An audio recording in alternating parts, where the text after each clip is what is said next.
शिव विरचिनुतं शरणं हृदयार्तिहं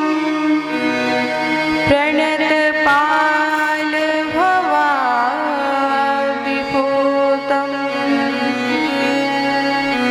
वन्दे महापुरुषुते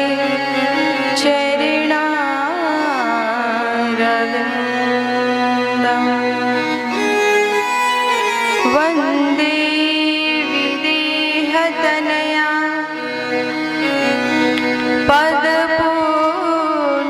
पदपुण्डरीकं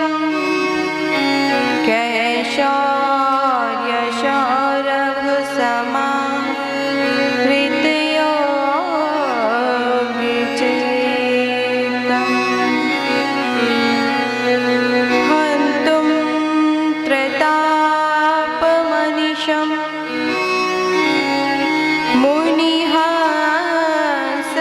मुनिहाससेव्यं सन्मानिशालि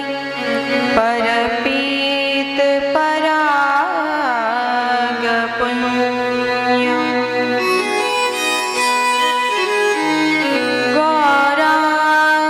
गौराङ्गमरसमयं नित्यं रसाचार्यं रसोत्सुकं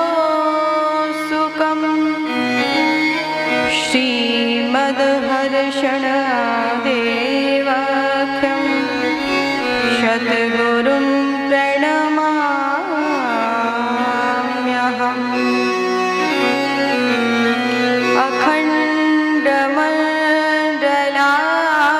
अखण्डमण्डलाकारं व्याप्तमयेन चराचरं तत्पदं दर्शितं येन तस्मै श्री गुरुवे नमः।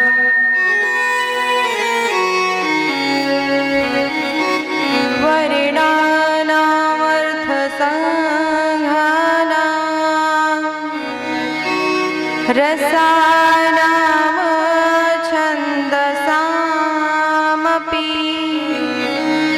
मङ्गलानां च कर्तारो वन्दे वाणी विनायको वन्दे वाणी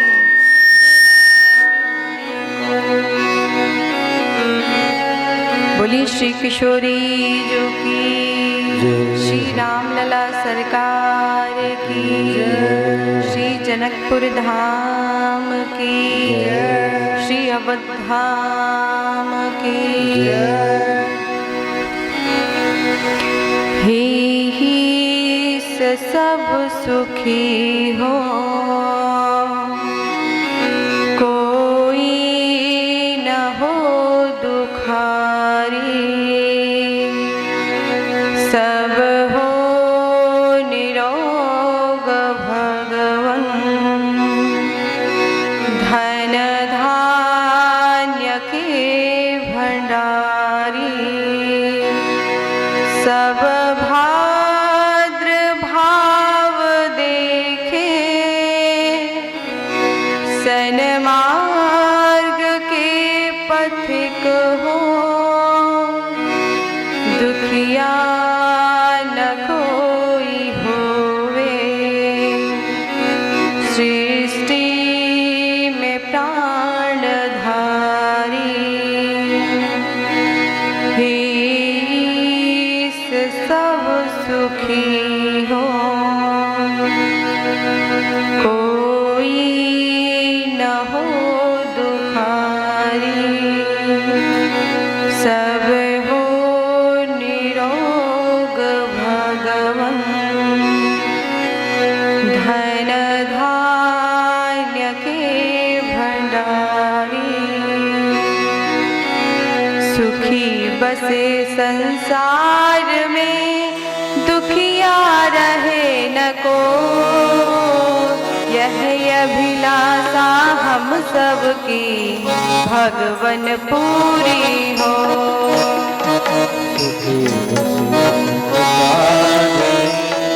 दुखिया रहे न को, यह अभिलाषा हम सबकी पूरी भगवन हो। सुखी बसे संसार में, दुखिया रहे न को, बसे संसार में दुखिया रहे न को, यह अभिलाषा हम सबकी भगवन पूरी हो। अभिलाषा हम सबकी पूरी भगवन हो। विद्या बुद्धि तेज मन सबके भीतर हो, विद्या बुद्धि तेज मन सबके भीतर हो। दूध पूत धन धान्य में वंचित रहे न को, धन दान से वंचित रहे न को।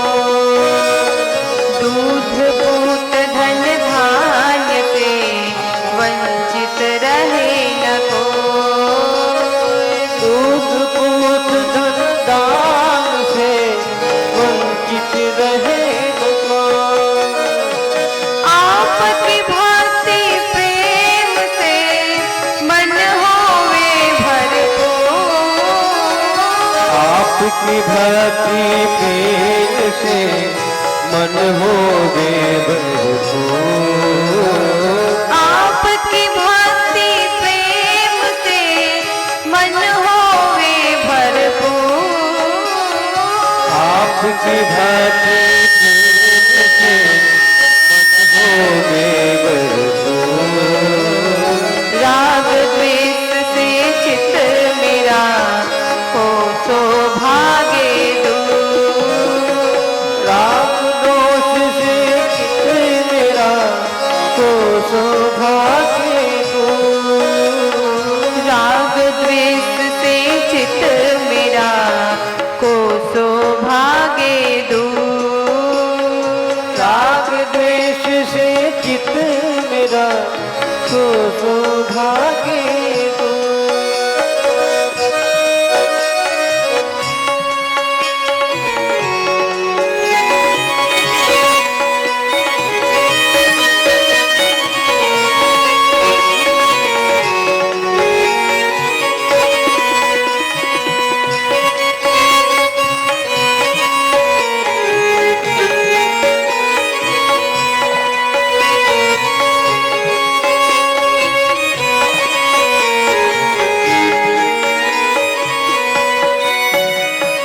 मिले भरोसा आपका हमें सदा जगदीश,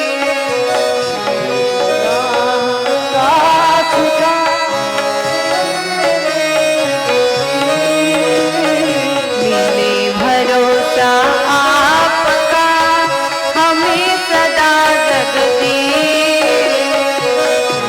भरोसा आपका आशा तेरे नाम की बनी रहे ममई, आशा तेरे नाम की बनी रहे ममदी। आशा तेरे नाम की बनी रहे ममई,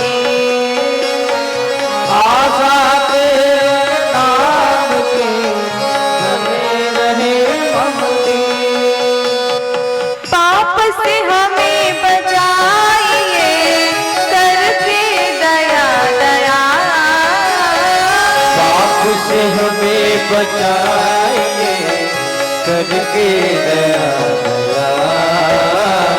पाप से हमें बचाइए करके दया दया,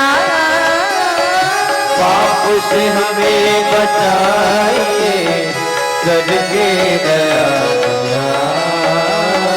अपना भक्त बनाएंगे सबको करो निहार। अपना बात बनाएंगे सबका करो निहार। अपना भक्त बनाएंगे सबको करो निहार। अपना बात बनाएंगे सबका करो निहार। दिल में दया उदारता मन में प्रेम अपार। में दया उदारता मन में प्रेम अपार। दिल में दया उदारता मन में प्रेम अपार। दिल में दया उदारता मन में दया उदार। हृदय में धारे दीनता हे मेरे करता। हृदय में धारे दीनता हे मेरे करता। हृदय में धारे दीनता हे मेरे करता। हृदय में धारे दीनता हे मेरे करता। हाथ जोड़ विनती करूं सुनिए कृपा निधान। हाथ जोड़ विनती करो सुनिए कृपा निधान। हाथ जोड़ विनती करूं सुनिए कृपा निधान। हाथ जोड़ विनती करो सुनिए कृपा निधान। साधु संगत दीजिए दया धर्म का दान।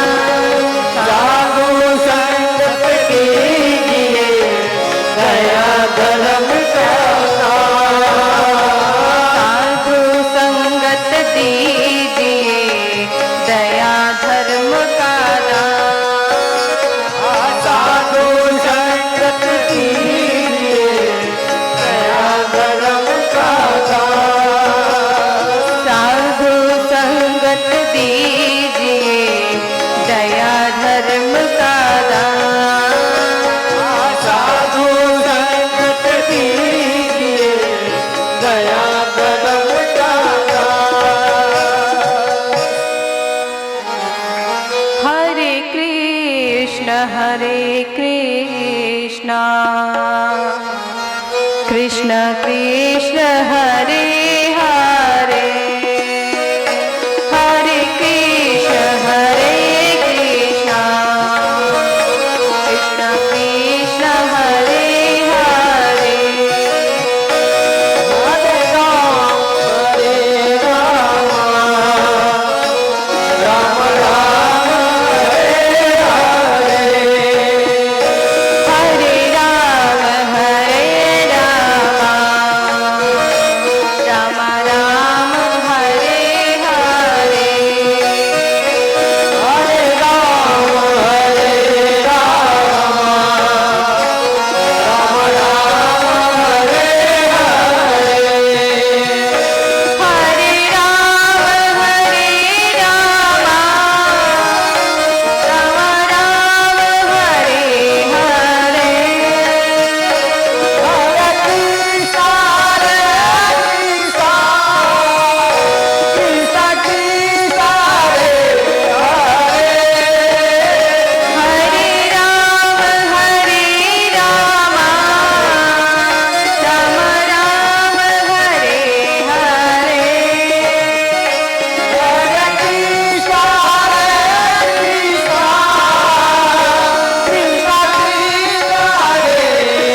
किशोरी जू की, श्री रामलला सरकार की, श्री अवध धाम की, श्री मिथिला धाम की।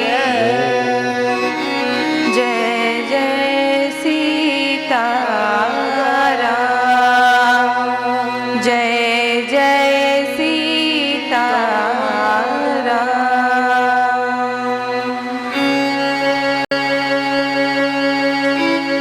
अकारण करुणा वरुणाले मर्यादा पुरुषोत्तम भगवान श्री राम की असीम अनुकंपा से आज हम सभी लोग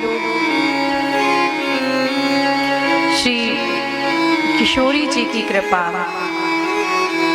जो कृपामयी है, दयामयी है, करुणामयी है, ऐसे श्री किशोरी जी की कृपा से आज हम सभी लोग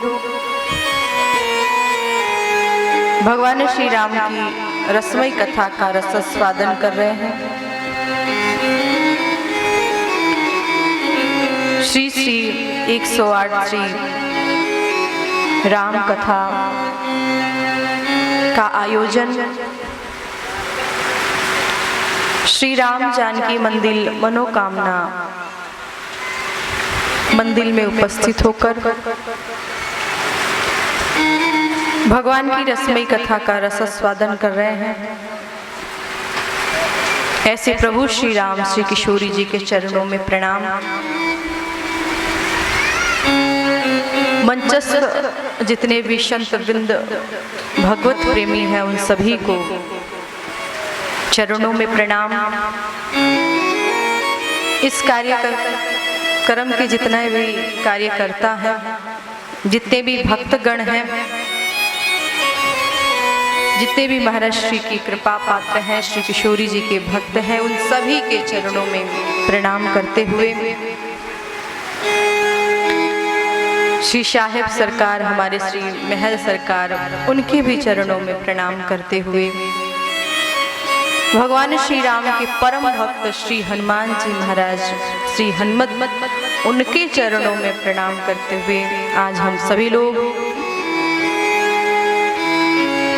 डुमरी में श्री राम जानकी मंदिर में उपस्थित होकर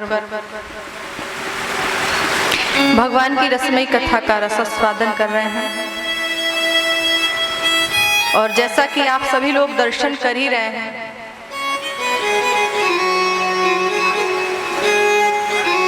कि जितने वजह से कथा होने वाली थी उतने ही वजह से कथा अभी प्रारंभ ही नहीं हुई थी, श्री गणेश ही हुआ था कि बारिश होना प्रारंभ हो गया। अच्छा, बारिश इसके पहले भी आई थी ना, कथा के दूसरे या तीसरे दिन बहुत बारिश। तो उस समय तो रात में बारिश आई थी, कथा में कोई समस्या नहीं हुआ था। उसके बीच में एक बार और बारिश आई थी, उस समय भी कोई समस्या नहीं हुआ था। समय से कथा प्रारंभ हो चुकी थी, कथा प्रारंभ हुई, परंतु आज जो हुआ, जिस समय से कथा प्रारंभ ही होने वाली थी उसी समय से बारिश, और मेरे मन में भी विचार चल रहा था इतनी बारिश में कौन आएगा, कथा सुनने के लिए कौन आएगा, इतनी बारिश हो रही है। वैसे आप सभी लोग इसलिए बैठ पा रहे हैं इतनी बारिश में क्योंकि यह पंडाल वाटरप्रूफ है, तो पानी तो थोड़ा किनारे से ही आ रही है, बीच में जगह है आपको बैठने के लिए। आप बैठी हुई हैं, हम बैठे हुए हैं, पानी नहीं। जब से कथा प्रारंभ होना है, जिस समय से, उसी समय से बारिश आ रही है। मैंने सोचा भी नहीं था कि आप सभी लोग चले आएंगे, विचार ही नहीं आया था मेरे मन में, पर आप सभी सच्चे अर्थ में भक्त हैं। कितनी बारिश में आप चले आए। रोज बारिश होती थी, तो भगवान को लगता था कि अरे कथा के पहले बारिश करता हूँ और समय से बारिश नहीं होता है तो सब भक्तगण पहुंच ही जाते, कथा हो ही जाती। आज कथा के समय में बारिश करते हैं। अब देखते हैं लोग क्या करते हैं। और हम सच्चे अर्थों में भक्त हैं, हम हार मानने वालों में से थोड़ी ना है ना? हार नहीं मानेंगे। भगवान ने बारिश करना प्रारंभ की, आधा एक घंटा कब तक देखे? अभी तक बारिश हो रही है, कितना देर देखे? इस तरह से तो पूरी रात बारिश होती रहेगी, फिर कथा होना ही मुश्किल हो जाएगा। और जब मुझे ये पता चला, बताया गया कि नहीं, श्रोता आए हैं, भक्तगण कथा सुनने वाले आए हैं, इतनी बारिश हुई। मानो किशोरी जी हमारा परीक्षा ले रही हो कि सच में भक्त है, बस दिखावा ही कर रहे हैं ये लोग। आज तो उनको पता ही चल जाएगा कि हम लोग सच्चे वाले भक्त हैं, सच में चाहते हैं, सच में प्रेम करते हैं आपको। इसीलिए तो इतने बारिश में आ रहे हैं, नहीं तो कौन आएगा इतने बारिश में? भीग जाए, ठंडी लग जाए, बुखार आ जाए, कौन आए? पर आप सच्चे अर्थ में भक्त हैं, इसीलिए तो अपना घर बार छोड़कर इतने बारिश में आप लोग चले आए। कार्यक्रम कथा प्रारंभ हुआ नहीं कि बारिश प्रारंभ हो गया। जबकि मेरे सुनने में आया था कि इस समय बारिश नहीं होती है, नहीं होती ना, जब से कथा हो रही है बारिश हो रही है। ये मानो किशोरी जी ये कहना चाहती हैं कि मैं आप सभी से खुश हूं, आपके भक्ति पे मैं खुश हूं। कैसे? जब बारिश होती है ना, ये मानो भगवान का संकेत होता है कि आपके कथा करने से, आपके आयोजन से, आपके कथा सुनने से, आपके भक्ति से हम प्रसन्न हैं, खुश हैं। ये भगवान संकेत देते हैं। इतने बड़े बड़े यज्ञ होते हैं और उस यज्ञ में, उस कथा में यदि बारिश ना हो तो उस यज्ञ को, उस कथा को सफल नहीं माना जाता है। हाँ, सच्ची में नहीं माना जाता है। ये लगता है कि हमारे यज्ञ करने से, हमारी कथा करने से भगवान खुश नहीं है, इसलिए बारिश नहीं हुआ। आप कितना भी खर्च कर लो, कितनी भी भक्ति कर लो, कितनी भी श्रद्धा हो, कितना भी पूजा हो, और यज्ञ में, कथा में जब तक बारिश ना हो उसको सफल नहीं मानते। होना चाहिए बारिश, या कथा के बीच में हो, यज्ञ के बीच में हो, या अंत में हो, या प्रारंभ में हो। आपके ऊपर तो किशोरी जी की इतनी कृपा है कि दूसरे दिन से शुरू हो गया। बोली ज्यादा परिश्रम करने के लिए जरूरत नहीं है, हम एक ही दिन में खुश हैं तुमसे। बारिश शुरू। और अब देखिए, एक दिन नागा दे के दूसरे दिन बारिश, एक दिन नागा दे के दूसरे दिन बारिश। में बहुत ज्यादा खुश हूँ मैं। अब इतनी खुश हो गई, इतनी खुश हो गई कि जिस समय से कथा होनी उसी समय से बारिश शुरू। इतनी प्रसन्न। भगवान हमारे आयोजन से, कथा से, यज्ञ से खुश हैं। इसके लिए भगवान स्वयं आकर तो नहीं बोलेंगे ना कि मैं खुश हूं भक्त। भगवान बस बारिश कर देते, और उनके बारिश करने का अर्थ यही होता है कि प्रभु खुश हैं, किशोरी जी खुश हैं, प्रसन्न हैं। इतनी गर्मी और इतनी अच्छा मौसम, एक दिन गर्मी, और जब ज्यादा गर्मी हो जाता है तो बारिश कर ही देती है। किशोरी जी की बहुत बड़ी कृपा है। आप सभी सच्चे अर्थों में भक्त हैं कि जो आप सभी इतनी बारिश में भी कथा सुनने के लिए आए हैं।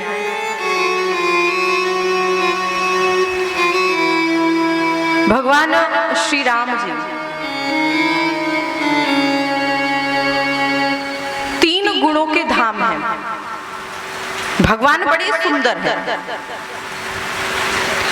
भगवान इतने सुंदर हैं, इतने सुंदर हैं कि करोड़ों कामदेव भगवान की सुंदरता पे मुग्ध हो जाते हैं।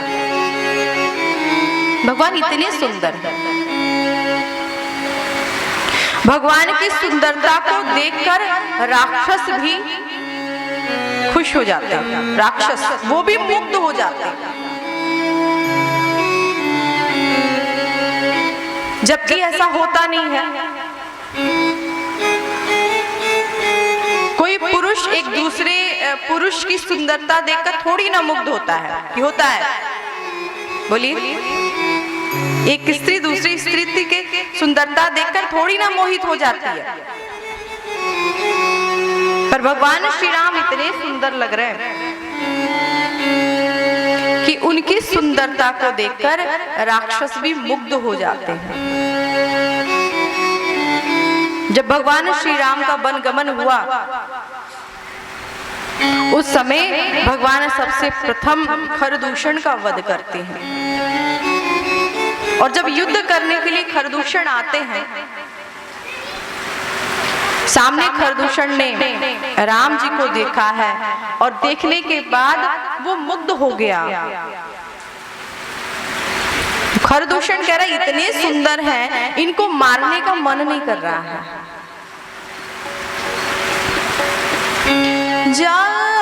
जात्यापि भगने कीन्हि कुरूपा, जात्यापि भगने कीन्हि कुरूपा, जात्यप भगनी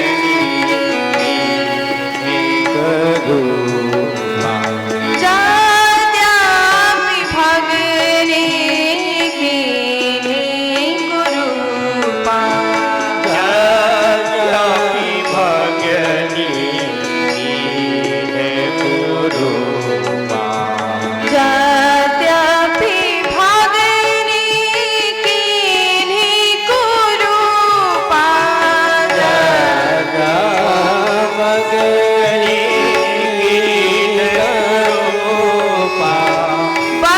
बधनायक नहि पुरुषया लोपा,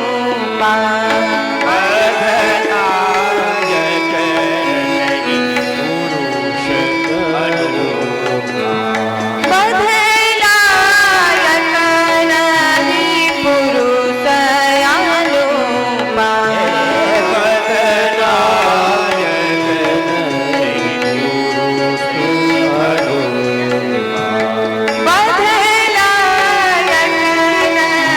पुरुषया लोपा, बधनायक नहि पुरुषया लोपा, जात्यापि भगने कीन्हि कुरूपा,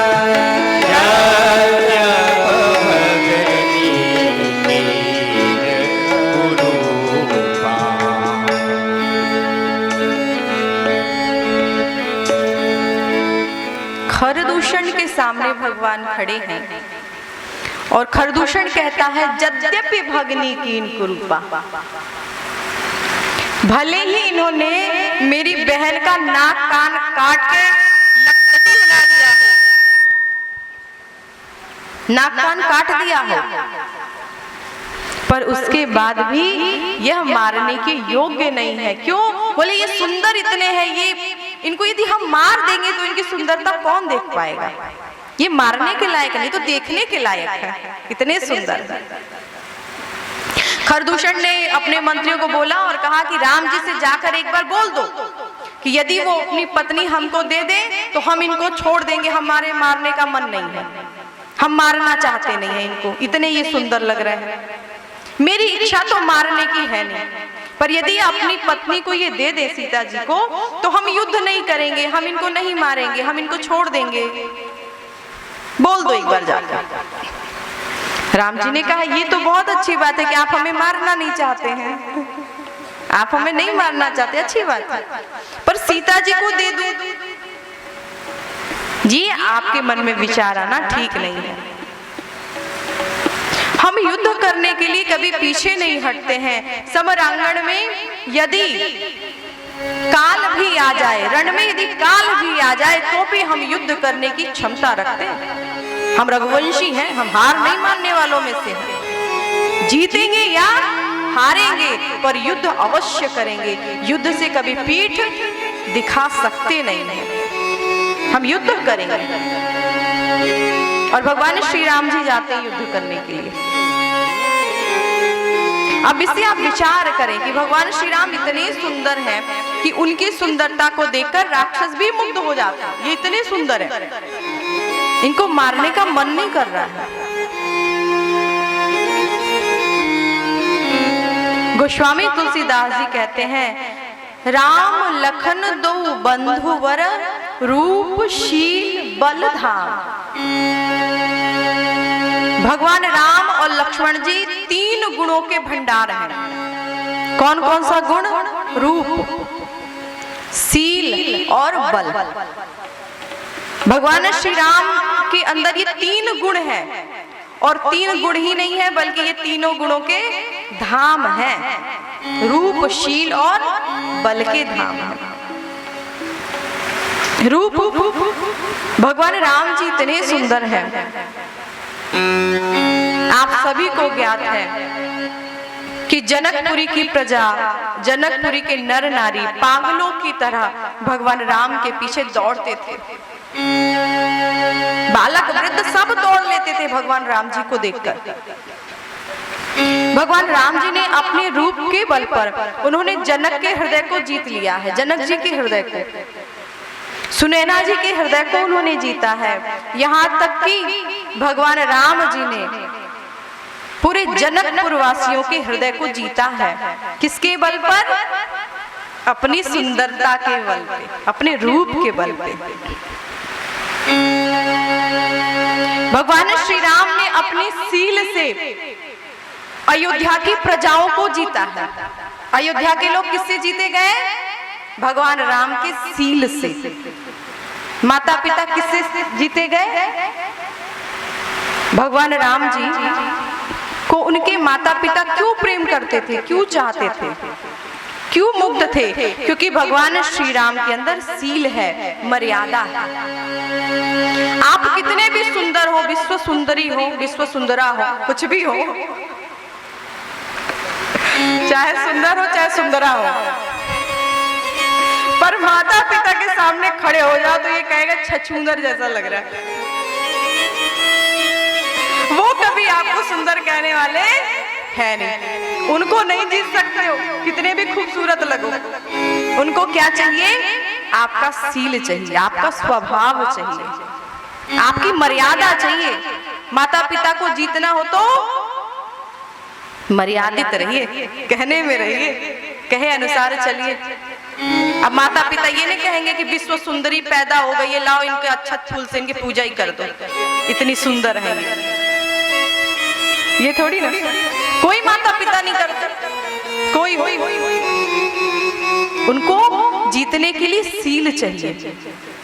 तो महाराज दशरथ जी के हृदय को, कौशल्या जी के हृदय को, कैकेयी जी के हृदय को, सुमित्रा जी के हृदय को भगवान राम ने अपने शील से जीता है, अपने स्वभाव से, अपनी मर्यादा से। पूरी अयोध्या की प्रजा को भगवान ने अपने शील से जीत लिया है। और पूरे विश्व के राक्षस को भगवान ने किसी वस्तु से जीता है तो वो है बल। इस संसार की, इस दुनिया के समस्त राक्षसों को भगवान ने अपने बल से जीता है। जो व्यक्ति सज्जन है, जो भक्त है, भगवान ने उसको शील से जीता है। और जो दुष्ट है, जो राक्षस है, भगवान ने उसको अपने बल से जीता है। ये 3 गुण हर व्यक्ति में नहीं पाए जाते हैं। कोई भी हो, उसके अंदर ये 3 गुण नहीं होते। बल होगा तो शील नहीं होगा। अरे जो बलवान होगा, जो ताकतवर होगा, वो नर्म थोड़ी ना होगा। जिसके अंदर ताकत है तो उसके अंदर अकड़ आ जाती है कि मैं इतने ताकतवर हूँ, मैं ये कर सकता हूँ, मैं वो कर सकता हूँ। जिसको पदवी मिल जाए उसके अंदर अभिमान आ जाता है कि मैं इतना बड़ा हूँ, मैं इतना महान हूँ, मेरे आगे कोई कुछ नहीं है। तो जिसके अंदर बल आ जाता है उसके अंदर अभिमान आ जाता है। बल है तो सील नहीं है, बल भी हो सील भी हो तो रूप नहीं है। कोई बहुत बलवान हो विनम्र भी हो तो पता चले उसका मुंह देख लो ना रात में तो डर के मारे आपको नींद नहीं आएगी, राक्षसों की तरह चेहरा,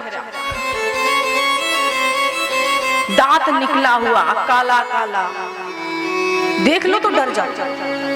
रूप देखो, सुंदर बनना आसान नहीं है। हाँ, कितने लोगों को मजाक लगता है ये चीज, मजाक नहीं है जी। सुंदर बनना आसान है? हाँ?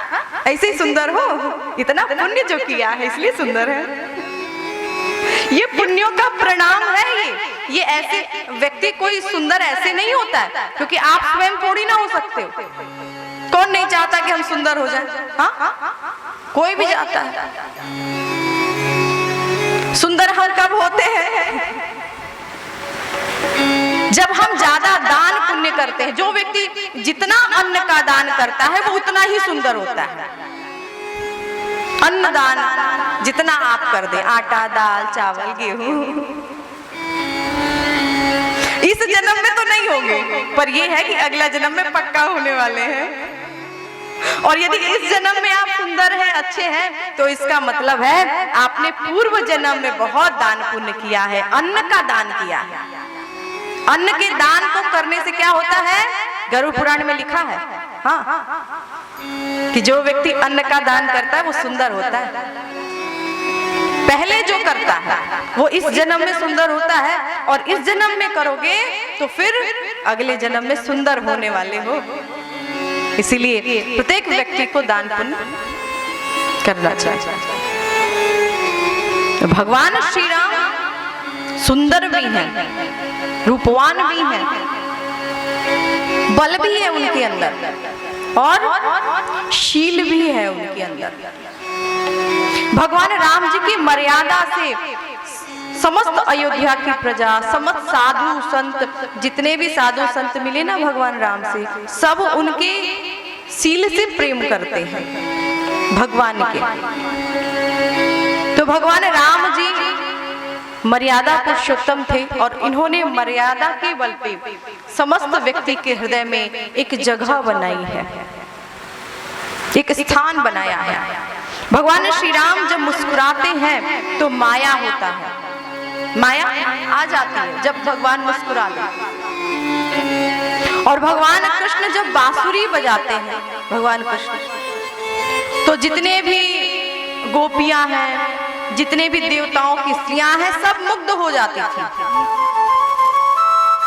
भगवान कृष्ण की बांसुरी की धुन को सुनकर, क्योंकि भगवान कृष्ण के बांसुरी में माया था, वशीकरण है, खींची चली आती थी। भगवान कृष्ण यदि बांसुरी बजाएं और गोपियां अपना श्रृंगार करें, मेकअप करें, और भगवान कृष्ण ने बांसुरी बजा दिया तो क्या होता था? मेकअप करते करते सखियों को आंख में काजल लगाना चाहिए था तो होठ पे ही लगा लेती थी, और होठ पे लगाने वाला लिपस्टिक गाल में लगा लेती थी। पता ही नहीं चलता था कहाँ लगाना है, क्या करना है, मेकअप बिगड़ जाता था। और गोपियां कहती हैं, इतना सब कुछ करने के बाद भी मैं कृष्ण को क्यों मानती हूँ, क्यों चाहती हूँ, ये तो मैं जानती हूँ या कृष्ण ही जानते, तीसरा तो कोई जानता नहीं है। हर बात निराली है उसकी, हर बात निराली है उसकी, हर बात में है एक टेढ़ापन, टेढ़े से दिल क्यों लगाया है, टेढ़े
रचा ही नहीं है, मेरे बनाया हुआ कुछ नहीं है। क्यों नहीं है?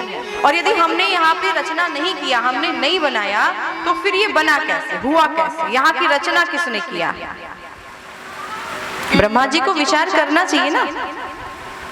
ये तो परम परमात्मा, ये मेरे पिता हैं, हम उनके पुत्र हैं, हमसे पहले इनका प्राकट्य हुआ है। तो इनके विवाह में हमारी रचना कैसे हो सकती है?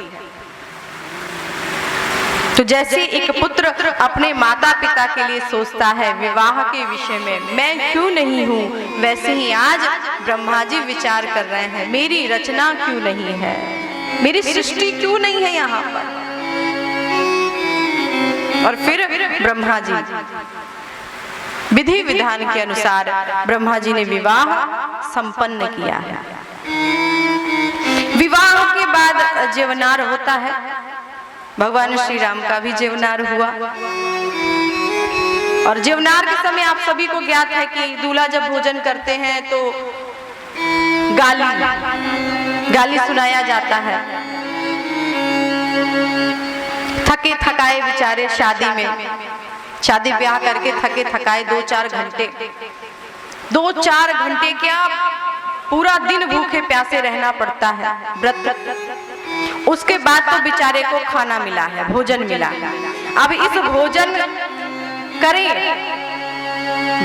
रहे हैं, उसमें भी गाली सुनाया जा रहा है। ससुराल की गाली इतनी मीठी लगती है, इतनी मीठी मीठी गाली। एक पूड़ी खाने की जगह 2-4 पूड़ी अंदर गटक, रसगुल्ला गटक सब। और जनकपुरी में तो मैंने सुन रखा है कि जनकपुरी में ऐसे व्यक्ति हैं जो एक साथ 40-40, 50-50 रसगुल्ले खा जाते हैं। सही है? 100-200, मैंने तो 50-60 ही सुना था, यहाँ तो 100-200 पार है। धन्य है।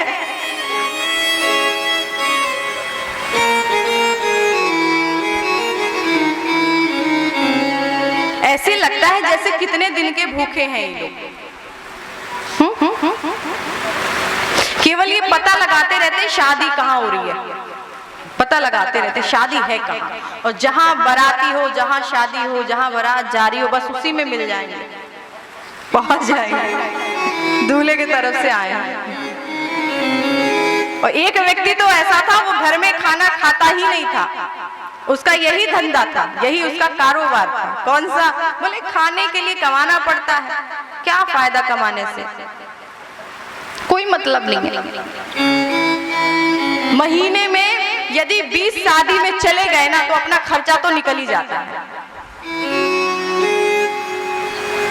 उस व्यक्ति के लिए जब लॉकडाउन लगा था ना तब समस्या हुई होगी, उसका धंधा सब चौपट हुआ होगा, बेचारा कहाँ जाके खाए। और भगवान श्री राम जी की बाराती इस मिथिला में 1 दिन 2 दिन नहीं, कितना दिन रुकी थी? कितना दिन? 6 महीना। आज की बारात 6 महीना रुक जाएगी? बोलिए। त्रेता युग में बारात 6 महीना रुकी थी, आज की बारात बोलिए रुकेगी? बाराती आई नहीं कि उसके पहले ये डिमांड हो जाता है कि खाने में क्या क्या बनेगा क्या क्या। बाराती आए, खाना पे फाट पड़े, जो खाना मिले बस, जैसे लगता है कितने दिनों के, 1-2 महीने के भूखे प्यासे बेचारे, खाने पे ना दूल्हा से मतलब ना दुल्हन से मतलब, शादी होगा कि नहीं होगा इससे भी कोई मतलब नहीं, बस खाने से मतलब है। खाने में क्या क्या आइटम है, क्या क्या पकवान है। खाना खाए और गाड़ी की व्यवस्था हुआ तो उसी समय भाग लिए, अब शादी हो चाहे ना हो, दुल्हन घर आए या ना आए, दुल्हन काली है कि गोरी है उनको कोई लेना देना नहीं ना, बस खाने से मतलब है उनको। खा लिए, गाड़ी की व्यवस्था कर दिए, भाग लिए, और नई व्यवस्था हुई तो अब लेटने को चाहिए भाई, सोने को चाहिए। इतना खा लिए, बेचारे से चला नहीं जा रहा है। टेंट उंट गिरा रहता है, सोने की व्यवस्था होती है, वहां जाके सब बाराती सो जाते हैं। कोई मंडप में देखने नहीं जाता है कि कन्यादान हुआ कि नहीं हुआ, कोई मतलब नहीं। भगवान श्री राम भोजन कर रहे हैं और सारी सखियां गाली देना प्रारंभ करती हैं। राम जी से पूछे, राम जी से पूछे जनकपुर के नारी, बताए द बबुआ, ओ बताए द बबुआ, लोगवा देत काहे गारी, बताए द बबुआ, लोगवा देत काहे गारी, लोगवा देत काहे गारी, बताए द बबुआ, लोगवा देत काहे गारी, लोगवा देत काहे गारी, बताए द बबुआ, लोगवा देत काहे गारी,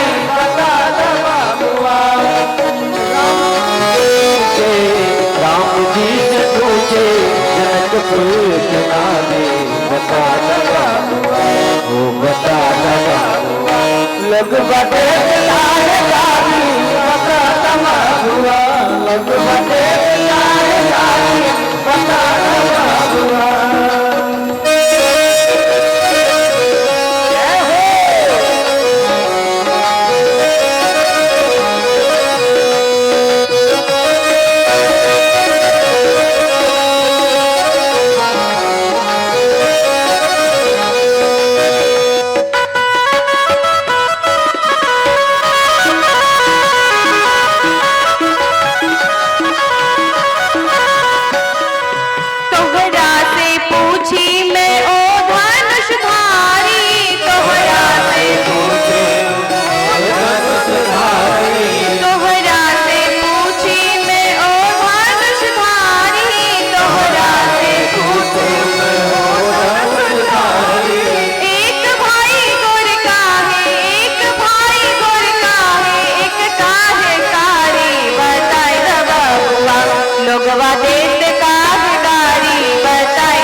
भगवान राम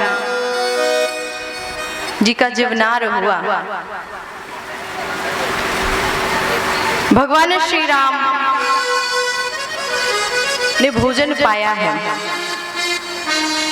इसके बाद जनवास से जाने लगे। तो सखियों ने कहा कि पंडितों वाली विवाह तो हो गई है, अब हम लोग वाली अभी बाकी है, अभी हुई नहीं है। कहाँ जाना है? बोले कोहबर में जाना है। और आप सभी को पता है जो भगवान राम जी हैं वो आज दूल्हा वेश में है, दूल्हा बने हैं। और जो दूल्हा होता है ना, उसकी जो साली लगती है, आधा घर वाली साली, वो दूल्हे के जूते या चप्पल चुरा लेती है, जूता चुरा लेती है और कहती है पहले कुछ दो, कुछ नेग दो, उसके बाद ये जूता वापस करेंगे, नहीं तो नहीं देंगे। भगवान राम जी की भी जो साली लग रही थी ना, सखियां, उन्होंने क्या किया कि राम जी के जूते चुरा लिए, खड़ाऊ भगवान राम के चुरा लिए, और फिर एक थाली में, एक सोने की थाली में उस दोनों जूते को रख दिया, ऊपर से एक चमचमाता कपड़ा उड़ा दिया, ढक दिया उसको। और ढकने के बाद राम जी के सामने वो थाली लेकर चली गई। राम जी ने पूछा ये कौन है, ये क्या है? सखियों ने कहा ये हमारी कुल देवी है। कौन है? कुल देवी। क्या करना है? बोले इनको प्रणाम करना है, इनका पैर छूना है, छू लीजिए। अच्छा, राम जी सीधे साधे, वो छूने वाले थे। पीछे से लक्ष्मण जी ने कहा नहीं भैया, बिल्कुल नहीं, ना, ना, ना, हम लोग क्यों छुए, हम लोग प्रणाम नहीं करेंगे। लक्ष्मण जी ने मना कर दिया। लक्ष्मण जी ने सखियों से कहा अपनी कुल देवी का मुंह दिखाओ, तुम्हारी कुल देवी है कैसी? पूरा चेहरा तो कुल देवी आपकी ढकी हुई है, चेहरा दिख नहीं रहा है। सखियों ने कहा हमारे यहाँ की परंपरा है, रीति है कि पहले दूल्हा प्रणाम करता है, बाद में कुल देवी मुंह दिखाती है। लक्ष्मण जी ने कहा नहीं, ऐसा कुछ भी नहीं है, पहले आप पहले मुंह दिखाएंगे, उसके बाद हम प्रणाम करेंगे, हम करने वाले नहीं हैं। राम जी ने कहा अरे लक्ष्मण क्या बहस करना, कर लेते, प्रणाम ही तो करना है, और ये कुल देवी ही तो है। लक्ष्मण जी ने कहा कुल देवी है तो दिखे ना, दिख तो नहीं रही है, पता नहीं अंदर क्या हो, देवी है कि देवता है पता तो चले। ये आपकी कुल देवी हमसे मुंह क्यों छुपा रही है? चेहरा दिखाइए अपनी कुल देवी का। सखियों में और राम जी में, लक्ष्मण जी में बहस हो रहा है। राम जी तो कुछ नहीं बोल रहे हैं, लक्ष्मण जी नहीं भैया प्रणाम नहीं करना, ये ससुराल, और ससुराल में शासक होता है, ऐसे थोड़ी ना ये जो कहें वही हम करें, हमारा कोई अस्तित्व ही नहीं है, हम भी तो कुछ हैं, हम क्यों करेंगे प्रणाम? पहले बोलिए अपनी कुल देवी मुंह दिखाएं। राम जी प्रणाम नहीं किए, लक्ष्मण जी ने भी नहीं किया। भरत जी को सहन नहीं हुआ, भरत जी आगे आ गए और भरत जी ने पूरी थाली को लिया और अपने मत्थे रख लिया। भरत जी ने कहा ये आपकी जो कुल देवी है तो हमारे शीश पे अच्छी लग रही है। सखियों ने ताली बजाया, जूता सर पे रखा, जूता रखा, जूता रखा, जूता रख लिया। पर उन पादुकाओं ने, उन खड़ाओं ने भरत जी के कानों में कहा हे भरत जी, आज मेरे प्राण संकट में थे, आपने रक्षा किया है, कल 14 वर्ष जब आपके प्राणों पे संकट होगा तो हम 14 वर्ष आपकी रक्षा करेंगे। 14 वर्ष तक भगवान उन खड़ाओं के सहारे तो भरत जी थे। भगवान राम जी, लक्ष्मण जी, भरत और शत्रुघ्न जी कोहबर में प्रवेश किए। अंदर गए, चारों राजकुमार सामने बैठे हुए हैं, सामने सखियां बैठी हुई हैं। दूल्हा चुपचाप है, सारी सखियां चुपचाप हैं। सखियां चाहती हैं कुछ बातचीत होना शुरू हो, अब चुपचाप बैठना भी तो अच्छा नहीं लगता है, कुछ ना कुछ बात होना चाहिए। राम जी चुप हैं, चारों भाई चुप हैं, कुछ बोल नहीं रहे हैं। एक सखी को रहा नहीं गया तो एक सखी बोली कि कुछ बात हो, बड़े आगे बात। एक सखी ने कहा, अरे सखी, ये बड़े वाले हैं इतने काले हैं, यदि हमारी सीता जी बगल में ना बैठी होती तो दिखाई भी नहीं देते, भूत की तरह काले हैं। और पहले भगवान को काले ही कहा जाता था। क्या कहा जाता था? काले राम, राम राम काले काले, काले कृष्ण, कृष्ण कृष्ण, काले काले। ये पहले काले काले थे जब तक इनकी शादी नहीं हुई थी, जब तक ये कुंवारे थे, काले थे। और आज भी अयोध्या में रामपेड़ी पर नागेश्वर नाथ के जस्ट पीछे काले राम का भव्य मंदिर है। आज अयोध्या में आज भी काले राम है और बिल्कुल काले काले, बिल्कुल काले। तो जब तक शादी नहीं हुई थी ना, तब तक भगवान राम जी काले थे, बिल्कुल काले। और जब शादी हो गई तो कैसे हो गए? जब राम जी के बगल में सीता जी आ गई, कृष्ण भगवान के बगल में राधा जी आ गई, तो भगवान कैसे हो गए? हरे राम राम राम हरे हरे। अब तो हरे भरे हो गए, बिल्कुल हरा भरा। जातन की छाई पड़त, श्याम हरित दुति होय, मेरी भव बाधा हरो, राधा नागर सोय, राधा नागर सोय। जब से राम जी के बगल में सीता जी आई, भगवान राम जी हरे भरे हो गए, हरे राम हो गए। सखियों ने कहा, ये कहो मेरी सीता जी बगल में बैठी है तो आपके राम जी दिखाई दे रहे हैं, तो इतने काले हैं कि दिखाई नहीं देते। लक्ष्मण जी ने कहा, अच्छा हमारे भैया इतने काले? अरे ये कहो मेरे भैया ने धनुष तोड़ दिया, काले हैं तो क्या हुआ? ये कहो धनुष तोड़ दिया, नहीं तो आपकी सीता जी कुंवारी रह जाती, शादी होते रह जाता। महाराज जनक जी ने तो बोल दिया था, तज हुआस निज निज गृह जाहू, लिखा न विधि वैदेही विवाह। विधाता ने मेरी पुत्री के भाग्य में विवाह लिखा ही नहीं है ही नहीं। आप लोग जाओ। यदि राम जी धनुष नहीं तोड़ते तो आपकी सीता जी कुंवारी बैठी रहती, कोई शादी नहीं करता। सखियों ने कहा, क्या राम जी, आपके जो भैया राम जी हैं, इन्होंने धनुष तोड़ा है क्या?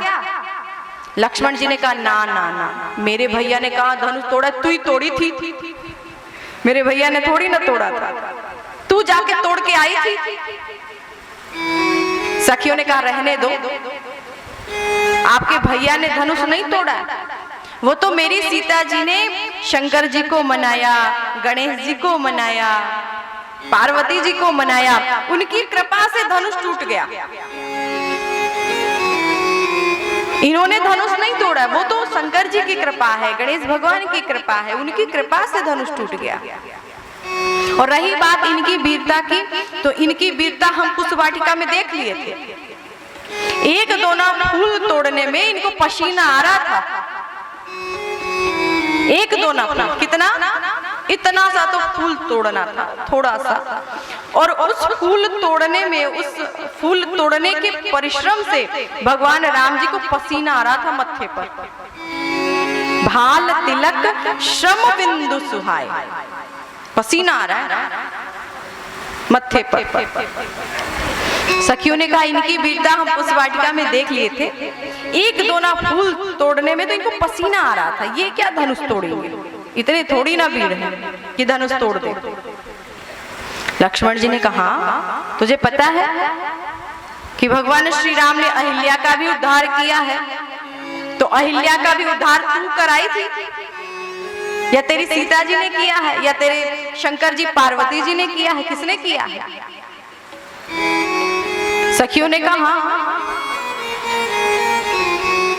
आपके भैया राम जी जब जनकपुर आए ना, तो मेरी सीता जी ने ऐसी कृपा किया, शंकर पार्वती ने ऐसी कृपा किया कि उनके पैरों में ऐसा चमत्कार आ गया मेरी सीता जी की कृपा से कि अहिल्या को छूते ही अहिल्या का उद्धार हो गया। अयोध्या में इनके पैर के नीचे पत्थर नहीं पड़ता है क्या? वहां भी पत्थर पड़ता है। वो अहिल्या क्यों नहीं हुई? उसको भी होना चाहिए। वो तो जनकपुर आए तो मेरी सीता जी ने कृपा किया, तो राम जी ने अहिल्या का उद्धार किया। लक्ष्मण जी ने कहा हाँ बिल्कुल सही बोला है, धनुष टूटा तो सीता जी की कृपा है, अहिल्या का उद्धार हुआ तो सीता जी की कृपा है। तो मेरे भैया ने तो इसको मारा है, ताड़का को मारा है, तो तुम बताओ क्या तुम्हारे सीता जी ने मारा है? तुझे मालूम है मेरे भैया कितने वीर हैं? मेरे भैया ने तो ताड़का का भी उद्धार किया है, सुबाहु को भी मारा है, मारीच को भी मारा है, सीता जी ने मारा है। तुझे मालूम नहीं मेरे भैया कितने वीर हैं? सखियों ने कहा ज्यादा वीरता की बड़ाई मत करो, अभी पोल खोल दूंगी तो मुंह दिखाने के लायक नहीं बचोगे, बहुत वीर बने जा रहे हो आप। अभी पोल खोल दो, मुंह दिखाने के लायक नहीं बचेंगे। राम जी ने कहा अरे लक्ष्मण बहुत हो गया, क्या बात विवाद करना, रहने दो, वही बड़ी है हम ही छोटे हैं, क्यों बात विवाद करना, पता नहीं क्या बोलेंगी कि हम मुंह दिखाने के लायक नहीं रहेंगे। लक्ष्मण जी ने कहा नहीं नहीं तू बोल ही दे, अभी इतना बोल ही दिया है तो इसके आगे बोलने में क्या जा रहा है, अब बोल ही दो। ऐसी कौन सी पोल है जो खोल दोगी तो हम मुंह दिखाने के लायक नहीं रहेंगे। सखियों ने कहा रहने दो, हमें मालूम है अयोध्या वाले कितने वीर हैं, अयोध्या के लोग, वहां की जितनी माता है ना, वहां की माताओं को खीर खा खा के पुत्र पैदा करने पड़ते। लक्ष्मण जी ने कहा हाँ बिल्कुल सही बोला है आपने, वहां की माताओं को तो खीर खा के पुत्र होते ना। आपके जनकपुरी में आने के बाद पता चला यहाँ की माताओं को खीर भी नहीं खाना पड़ता, यहाँ तो जमीन खोद खोद के निकाल लेते हैं, सब जमीन खोद खोद के लड़का लड़की सब निकल आते हैं, यहाँ पर खेती होती है यहाँ पे जनकपुर में। आपके इतना आनंद, इतना आनंद। भगवान श्री राम एक दिन दो दिन नहीं, भगवान श्री राम ही नहीं बल्कि पूरे बराती 6 महीना रुक के गए थे यहाँ पर। और कई ग्रंथों में तो 1-1, 2-2 साल का वर्णन है। इतना दिन क्यों रुक गए? क्योंकि महाराज जनक अपनी बेटी विदा नहीं करना चाहते थे, और महाराज जनक ने कहा कि जितने भी बाराती आए हैं सबकी शादी हो जाए। बारातियों की भी शादी हुई, दूल्हा की तो शादी हुई, पर जितने बाराती आए थे उनकी भी शादी हो गई। अब इसका अर्थ ये थोड़ी ना है कि जिसकी शादी हो गई हो उसकी 2-2 हो गई, ना ना। जो जितने भी कुंवारे थे ना, जिनकी शादी नहीं हुई थी, उन सभी की शादी जनकपुर में हो गई। इसीलिए बारात 6 महीना 1 वर्ष रुक गया। अयोध्या की सारी सखियां बहुत प्रसन्न हैं, रोज आनंद, रोज जीवनार हो रहा है, रोज गाली हो रहा है। ये थोड़ी ना कि एक दिन गाली हो गया, एक दिन भोजन हो गया, बहुत है, नहीं, रोज होता था। एक दिन भगवान श्री राम जी बैठकर भोजन कर रहे थे और सखियां गाली दे रही थी। भगवान नीचे सर करके भोजन कर रहे थे, किए जा रहे थे, और सखियां गाली दिए जा रही थी। भगवान श्री राम की नजर एक बार सखियों के ऊपर पड़ा, सखियां भूल गई गाली देना चाहिए था दशरथ जी का नाम लेकर गाली, तो जनक जी का नाम लेकर गाली देने लग गई। विमोह गई सब गाँव निहारी, भूल गई अवधेश को नाम, और देने लगी मिथिलेश को गाली। भूल गई कि मुझे दशरथ जी को गाली देना है, वो जनक जी को ही गाली देने लग गई। बोलिए जनकपुर धाम की, एहन सुंदर मिथिला धाम, एहन सुंदर मिथिला धाम, दोसर पाइब कवने ठाम, दोसर पाइब कवने ठाम, दुल्हा दुल्हन सीताराम जनकपुर में, हो राम जी कैले ससुरारी जनकपुर में। सुंदर मिथिला धाम,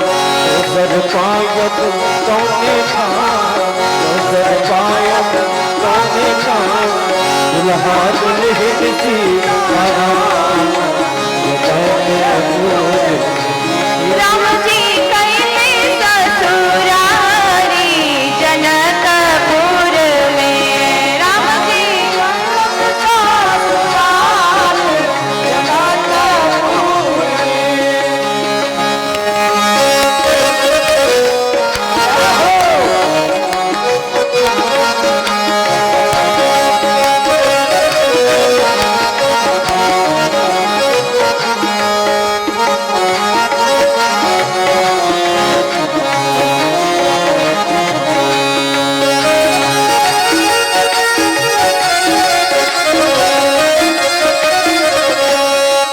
हम ना करबै केकरो आस, हम ना करबै केकरो आस, हम ना करबै केकरो आस, हम ना करबै केकरो आस। जखन मिथिला हमर बास, जखन मिथिला हमर बास, जखन मिथिला हमर बास, जखन मिथिला हमर बास। हमर बहिनी छथिन खास जनकपुर में।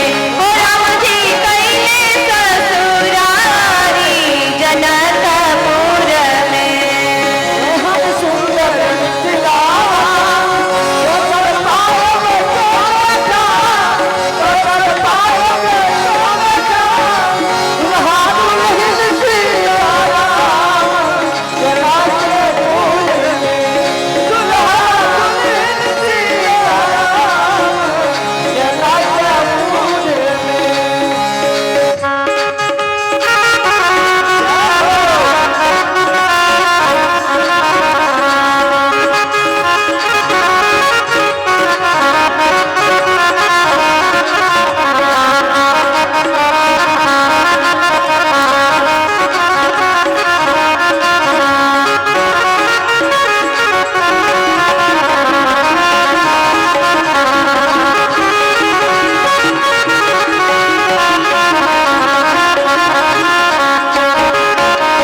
बहिन सिया सुकुमारी, बहिन बहिन सिया सुकुमारी, बहिन सिया सुकुमारी। धिया जनक दुलारी, धिया धिया जनक दुलारी, धिया राम जी कैले ससुरारी जनकपुर में। हो राम जी कैले ससुरारी जनकपुर में।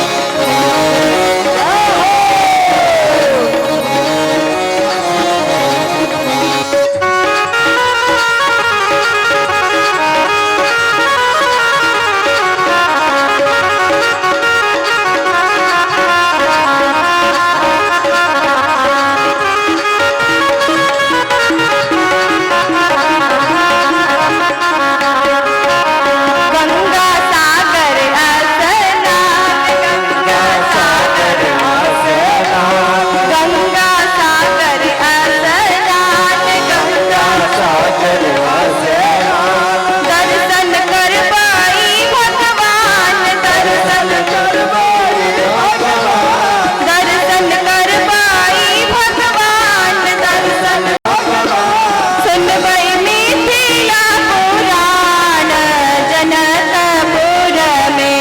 हो राम जी कैले ससुरारी जनकपुर में। एहन सुंदर मिथिला दोसर पायब सोनका, दोसर पायब सोनका। दुल्हा दुल्हन सीताराम जनकपुर में। दुल्हा दुल्हन सीताराम जनकपुर में। दुल्हा दुल्हन सीताराम जनकपुर में। बोली जनकपुर धाम की, मिथिला धाम की, दूल्हा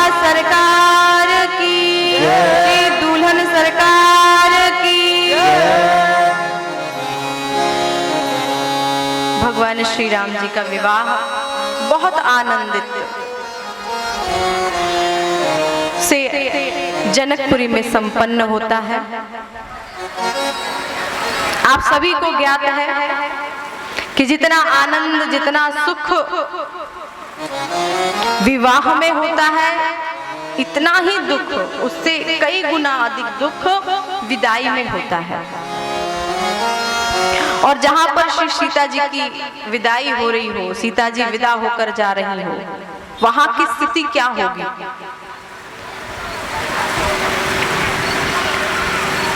महाराज जनक रोज एक दिन कहते हैं कि आज रुक जाइए। रोज महाराज दशरथ जी कहते हैं प्रभु आदेश दीजिए, आज्ञा दीजिए, दुल्हन को लेकर, दूल्हा को लेकर हम अयोध्या जाएं। महाराज जनक कोई ना कोई बहाना करके रोज रोक लेते हैं। महाराज जनक कहते हैं आज नहीं प्रभु, कल चले जाइएगा। और जब कल होता है तो फिर महाराज जनक कोई ना कोई बहाना लगा के कहते हैं आज मुहूर्त अच्छा नहीं है प्रभु, कल चले जाइएगा। क्यों?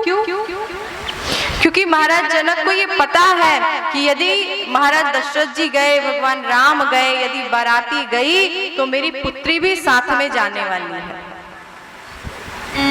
मुझे मेरी पुत्री को विदा करना पड़ेगा। इस कारण महाराज जनक रोज रोक लेते हैं, आज नहीं।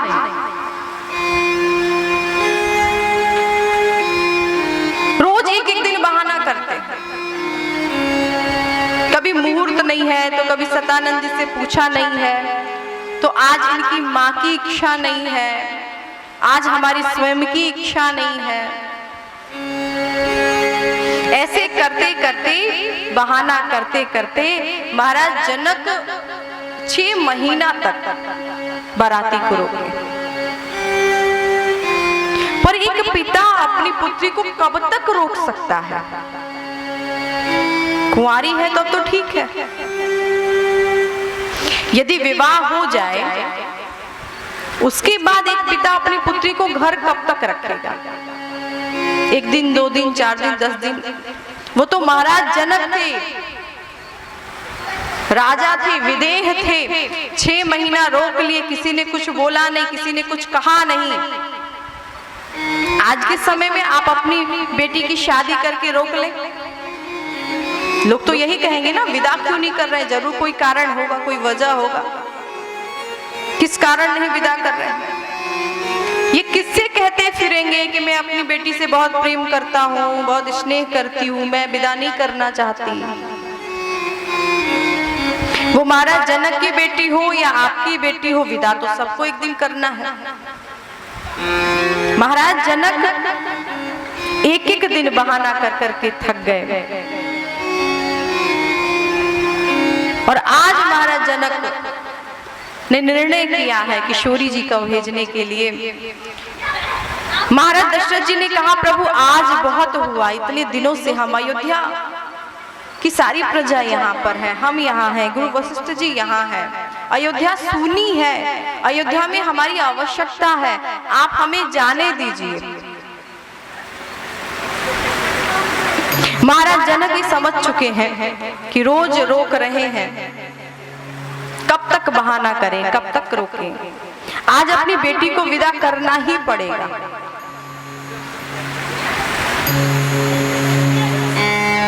महाराज जनक विदाई के नाम पर ही महाराज जनक कांप जा रहे हैं, अपनी पुत्री को मैं कैसे विदा करूंगा? पुत्री को विदा करें इसके पूर्व सुनैना जी ने अपनी पुत्री को गोद में बिठाया है और सुंदर शिक्षा देती है।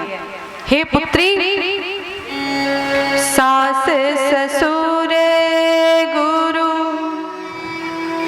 सेवा करहु,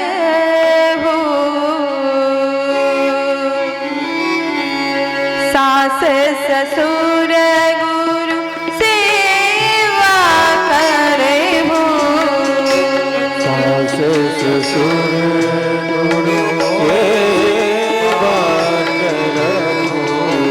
पति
सुनैना जी सीता जी को गोद में बिठाई हैं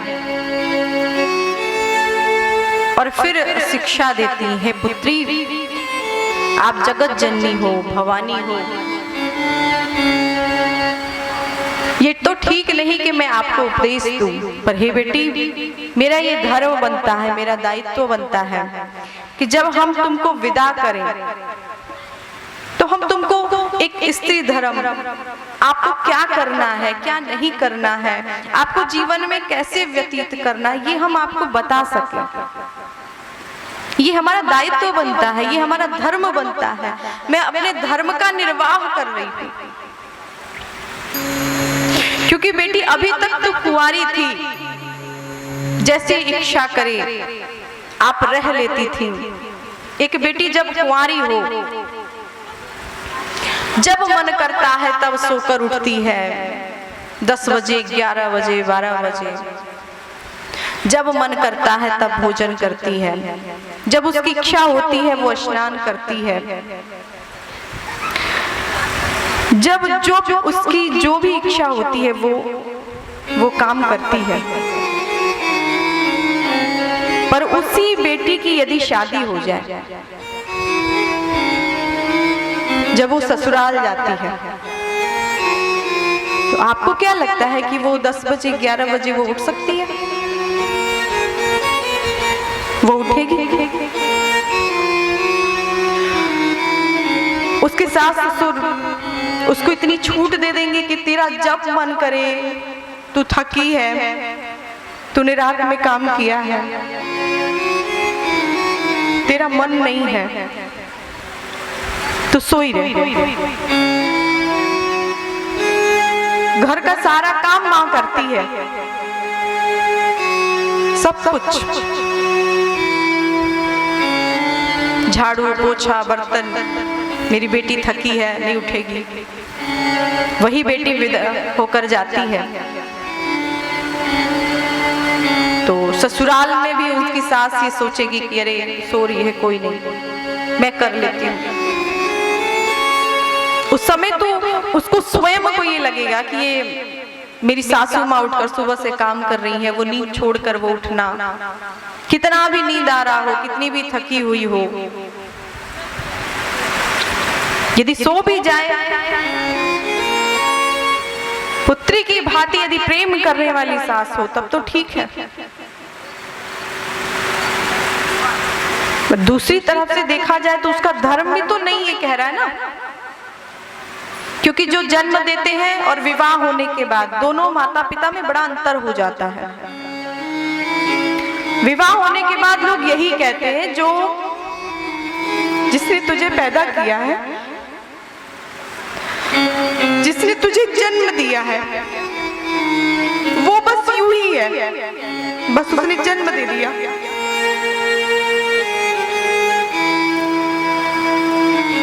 वो जो भी है वो पाप के माता पिता थे, अब जो तुमको मिलने वाला है वो धर्म का माता पिता मिलने वाला है। बेटी को तो यही बताया जाता है ना, ये तुम्हारे धर्म के माता पिता है, हर दुख हर सुख सहके। बेटी सास ससुर की सेवा करती है, डरती रहती है कहीं मेरे माता पिता के पास कोई खबर ना पहुंच जाए, कुछ भी गलती करो ना। ससुराल वाली यही कहते हैं, तेरे माँ बाप ने यही सिखाया, यही सीख के आई है, तेरा यही धर्म है। बेटी के सुख के लिए, उसकी सुविधा के लिए माँ बाप क्या नहीं करते हैं, क्या नहीं करते। बचपन से खिलाया पिलाया, पालन पोषण किया, संस्कार अच्छा दिया, दूसरे के घर उसको विदा करना है। बेटे का संस्कार थोड़ा गड़बड़ भी हो जाए तो अपने घर ही रहना है, कुछ नहीं। पर बेटी का संस्कार यदि गड़बड़ हो जाए तो पूरा कुल की मजाक उड़ती है, हंसी उड़ती है। इसके माता पिता ने क्या सिखाया है, क्या शिक्षा दिया है। बेटी के संस्कार में कोई गड़बड़ी नहीं होना चाहिए, उसके शिक्षा में कोई गड़बड़ी नहीं होना चाहिए।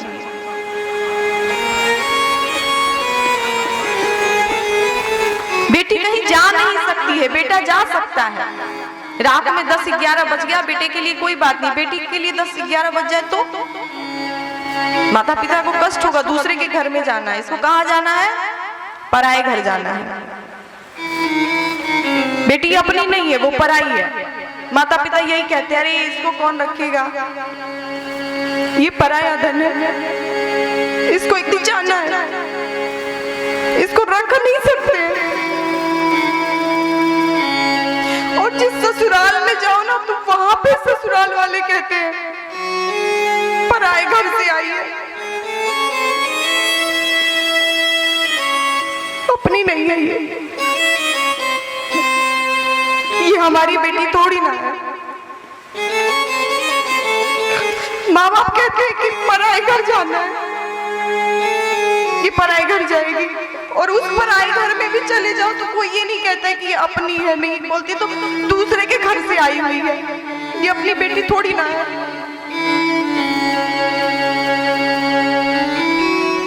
इस दुनिया में कोई ऐसा है जो ये बता दे कि बेटी का खुद का अपना घर कौन सा है? जब उसको कोई कष्ट हो, कोई दुख हो, तो कहाँ जाए? उसको तो नहीं बताया जाता ना कि उसका अपना घर कौन सा है। सास ससुर कोई कष्ट दे दे, कोई दुख दे दे, पति से यदि झगड़ा हो जाए तो पति कहेगा चल निकल मेरे घर से बाहर निकल, चल चल यहाँ से मेरे घर से निकल। बेटी कहाँ जाए? माँ बाप के पास है तो माँ बाप तो यही कहेंगे कि बेटी ये तेरा घर नहीं है, ससुराल जाता है, तेरा वही घर है। भैया भाभी कितना दिन तुझको रखेंगे, कितना दिन तू यहाँ पे रहेगी, ये कहेंगे ना। ससुराल वाले रखना नहीं चाहते, चल निकल ये मेरा घर है, तेरा नहीं है, तू अपने घर जा।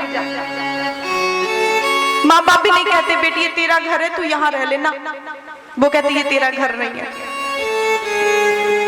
एक बेटी के लिए इतनी विषम परिस्थितियां हो जाती है, वो जाए कहाँ? जब ऐसी स्थिति एक बेटी के ऊपर आ जाए, वो कहाँ जाए, किधर जाए? किसको वो बोल सकती है कि ये मेरा वाला घर है, ये मेरा है, अपना है? किसको बोले वो? विचार करिए आप अपने जीवन में, विचार करिए इस बात को कि वो बेटी किसको अपना बोलेगी, किसको कहे वो। श्री किशोरी जी की विदाई हो रही है। माँ कहती है बेटा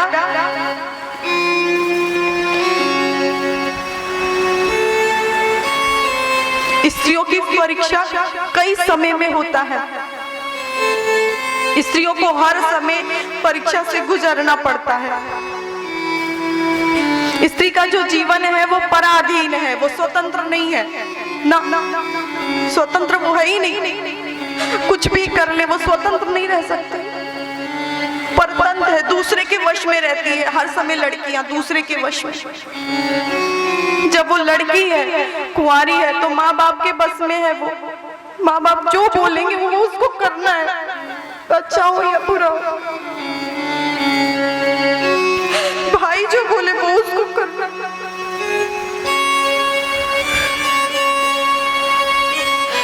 वही लड़की की यदि शादी हो जाए,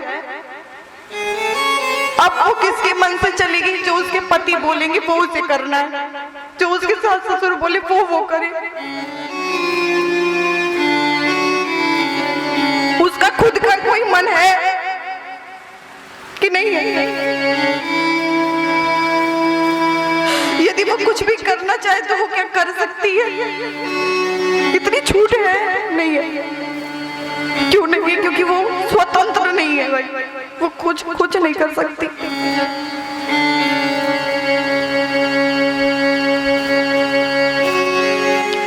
बचपन में माँ बाप के वश में है, शादी हो जाए तो पति के वश में है, बूढ़ी हो जाए तो बेटा बहू के बस में है। ना कहना करो 2 रोटी नहीं मिलेगा, कहना मानना है उसको। क्या है मतलब स्त्रियों की जीवन ये है क्या?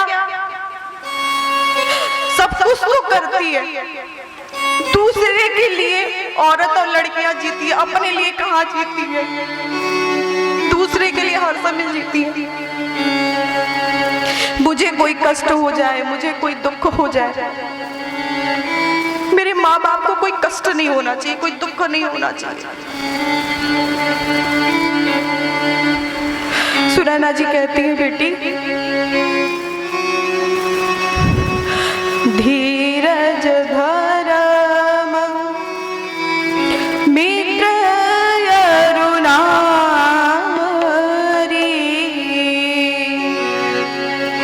धीरज धरम मित्र अरुणारी,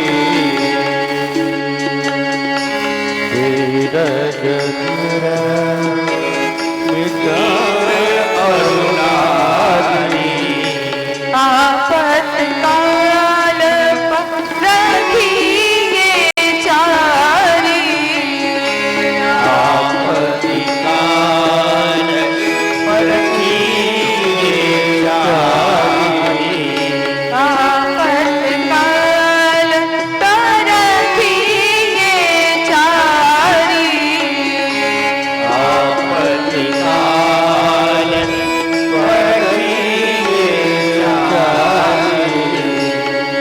आपत्काल रखिए चारी, आपत्तिकाल रखिए चारी।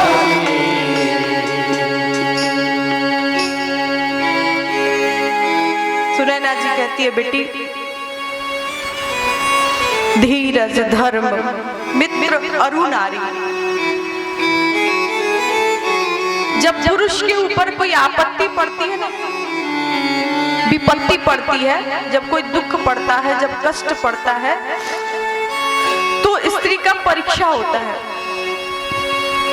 यदि सही औरत होती है, सही स्त्री होती है, छोड़कर नहीं जाती है, और यदि गलत स्त्री हुई तो जैसे विपत्ति पड़ा, दुख पड़ा, पहले वही भाग लेती है, पहले वही चली जाती है। जब व्यक्ति के जीवन में विपत्ति आए, धैर्य का परीक्षण होता है, इसके अंदर धैर्य कितना है, धीरज धर्म। दुख, थोड़ा सा दुख आता है, थोड़ा सा कष्ट आता है, हम पूजा पाठ करना छोड़ देते हैं। क्या ऐसा पूजा पाठ करना जो हर समय हमें दुख ही मिलता रहता है? इतना पूजा पाठ करते हैं, उसके बाद भी दुख, धर्म छूट जाता है। मित्र कितना भी स्नेह प्रेम हो, और यदि आपके ऊपर दुख पड़ जाए तो मित्र कहीं आसपास दिखाई नहीं देता है। अरुणारी स्त्रियां जो पत्नी है, यदि पति के ऊपर कोई दुख आ जाए, कोई कष्ट आ जाए, बहुत सी पत्नियां ऐसी हैं जो छोड़ के चली जाती हैं। हे सीते, स्त्री का जीवन एक नदी के समान है, गंगा जी के समान स्त्री का जीवन होता है।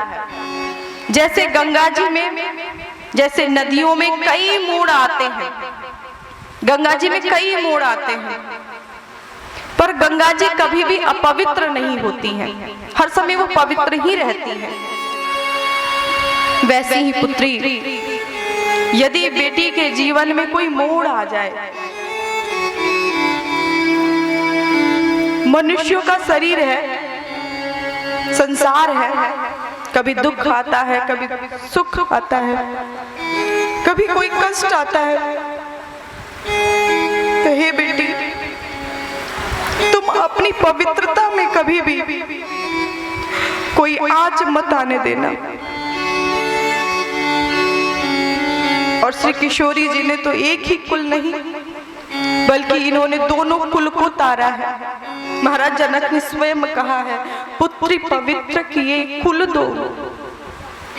हे बेटी, हे पुत्री, तुमने एक ही नहीं बल्कि दोनों कुलों को तुमने तारा है। बेटी एक नहीं, दो कुल तारने की क्षमता रखती है।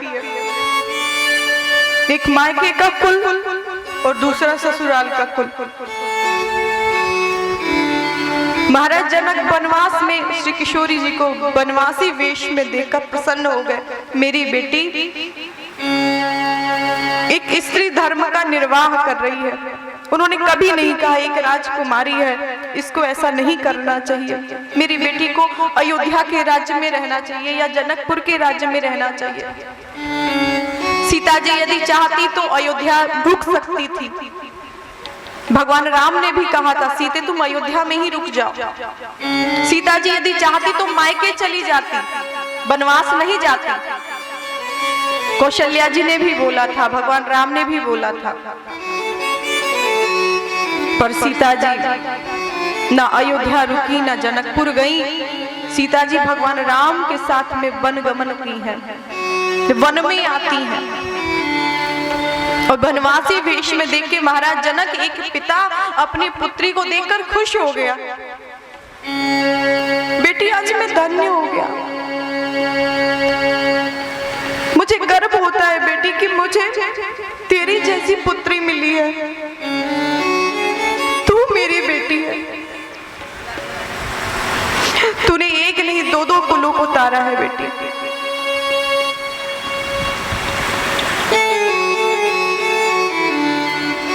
आज महाराज जनक श्री किशोरी जी की विदा करते हैं। देखो माँ का अनुभव होता है, क्योंकि माँ खुद भी अपने मायके से विदा होकर आती है। माँ का ये ससुराल ही है जहाँ पर माँ है। माँ को ये पता होता है कि एक ना एक दिन बेटी को विदा करना है। जैसे मैं विदा होकर इनके घर आई हूँ, मैं विदा होकर मैं इनके घर आई, वैसे मुझे भी अपनी बेटी को विदा करना है दूसरे के घर। माँ को पता होता है कि बेटी को विदा करना है। माँ का अनुभव है, क्योंकि माँ ने भी स्वयं अपना मायका छोड़कर ससुराल आई है। माँ का अनुभव होता है बेटी को विदा करने का। परंतु एक पिता जिसने छोटेपन से पाला पोषा है, पिता के मन में कभी भी ये बात नहीं आती है कि इस बेटी को विदा करना है। उसे कभी सोचा भी नहीं होता है। उसके जीवन का ये पहला घटना होता है, पहली बार ऐसा होता है कि एक बाप अपनी बेटी को विदा करता है। उसका कोई अनुभव नहीं है, पिता का कोई अनुभव नहीं। उसने कभी नहीं देखा है कि बेटी को विदा करते समय कितना कष्ट, कितना दुख होता है। महाराज जनक ऐसे पिता जो श्री किशोरी जी की विदा कर रहे हैं, उनको भेज रहे हैं। मेरा मानना है कि जो पिता अपने बड़े पुत्र के मरने पर भी न रोता हो, उसके आंख से आंसू न आए, ऐसे पिता भी एक पुत्री के विदा करते समय फूट फूट कर रोने लगता है, क्योंकि उसका खुद का अनुभव नहीं है। सोचा नहीं था इतना कष्ट होगा, इतना दुख होगा। जब भी महाराज जनक सीता जी का मुंह देखते हैं रोना प्रारंभ कर देते हैं। जब मुंह देखते हैं, जब चेहरा देखते हैं, रोना प्रारंभ कर देते हैं। महाराज जनक सीता जी के सामने नहीं पड़ रहे हैं, दूर दूर ही हैं, सामने नहीं आ रहे हैं। सिय बिलो की धीरता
महाराज जनक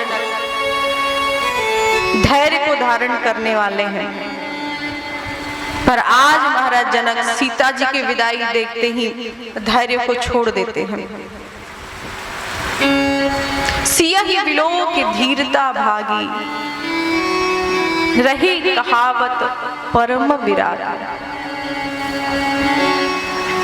केवल कहने के लिए रह गया है कि महाराज जनक बहुत बड़े वैरागी हैं, बहुत बड़े त्यागी हैं, महाराज जनक ज्ञानी है, कहने के लिए रह गया है। अब तो महाराज जनक जब भी किशोरी जी को देखते हैं, एक खंभे की आड़ से श्री किशोरी जी को देखते हैं और रोना प्रारंभ कर देते हैं। मेरी बेटी, मेरी लाडली आज दूसरे के घर जाएगी, कैसे रहेगी, कैसे इसकी व्यवस्था होगी, रह पाएगी कि नहीं रह पाएगी, क्या इसको इतना प्रेम मिल पाएगा कि नहीं मिल पाएगा, इतना स्नेह मिल पाएगा कि नहीं मिल पाएगा। महाराज जनक को सब कष्ट है, सब दुख है, सब सोच रहे महाराज जनक।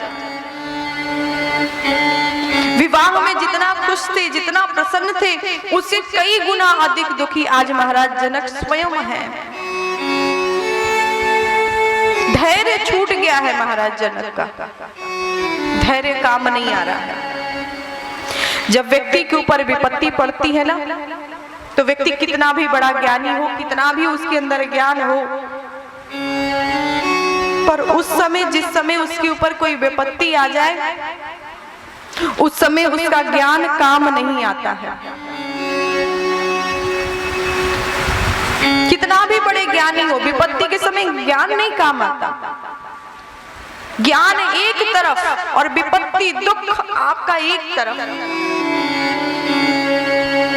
जनक ऐसे जो सारे जनकपुर धाम के महाराज हैं, जनक हैं, मिथिला के राजा हैं, ऐसे महाराज जनक अपना लोक लाज छोड़कर कि मैं एक राजा हूं, ये अपने मन से विचार छोड़कर महाराज जनक अपना सर का मुकुट उतारते हैं, महाराज दशरथ जी के चरणों में रख दिए, चरणों पे गिर गए कि हे महाराज दशरथ, मैं अपनी पगड़ी, अपना मुकुट आपके चरणों में रखता हूं, मैं आपको अपनी पुत्री दे रहा हूं, मैं आपसे एक प्रार्थना करता हूं, मैं कहने के लिए एक राजा हूं, पर आज आपके सामने एक राजा नहीं, एक पिता आपसे वार्तालाप कर रहा है, एक पिता आपसे अनुग्रह कर रहा है, प्रार्थना कर रहा है, एक पिता है ये। महाराज जनक नहीं है हम, राजा नहीं है हम एक पिता है, कि मेरी पुत्री को, मेरी बेटी को कोई कष्ट ना हो। मेरी बेटी बड़ी ही छोटी है, लाडली है, लाडे प्यार से मैंने पाला है इसको, यदि ये कभी कोई गलती कर दे, छोटी है, गलती हो ही जाएगी, यदि ये कोई गलती कर दे तो हे प्रभु आप इसे मत डांटिएगा, मुझे डांट दीजिएगा, मुझ पर गुस्सा उतार लीजिएगा, पर मेरी बेटी को कुछ मत करिएगा, कुछ मत बोलिएगा, ये सह नहीं पाएगी। आज महाराज जनक मिथिला के राजा होते हुए, आप विचार करिए, एक पिता कितना मजबूर होगा, कितना मजबूर। एक साधारण पिता नहीं, एक राजा है, ज्ञानी है, बड़े बड़े ऋषि मुनि आते हैं, उनके सामने झुकते हैं, निर्गुण ब्रह्म को मानने वाले हैं। आज वो महाराज जनक इतने विवश हो गए, इतने विवश कि महाराज दशरथ जी के पैर पे गिर गए, अपनी इज्जत छोड़ दिया, अपना मर्यादा छोड़ दिया, ये सोचना छोड़ दिया कि मैं एक राजा हूं, मेरी कितनी प्रतिष्ठा है, कितनी इज्जत है, मैं क्यों दशरथ जी के सामने झुकूं, मैं भी तो एक राजा हूं। पर यह विचार महाराज जनक जी के अंदर नहीं आया और महाराज जनक दशरथ जी के पैर पे गिर गए।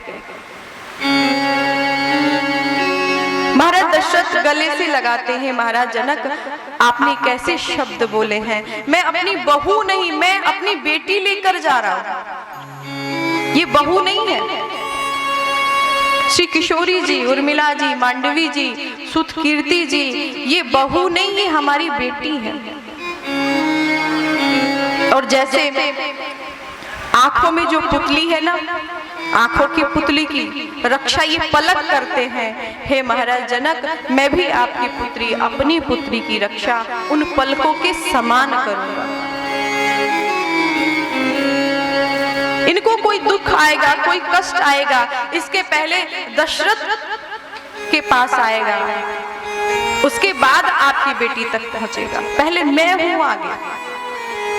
आप निश्चिंत रहें, आप बिल्कुल ना सोचें कि मैं बहू लेकर जा रहा हूं, मैं बेटी लेकर जा रहा हूं।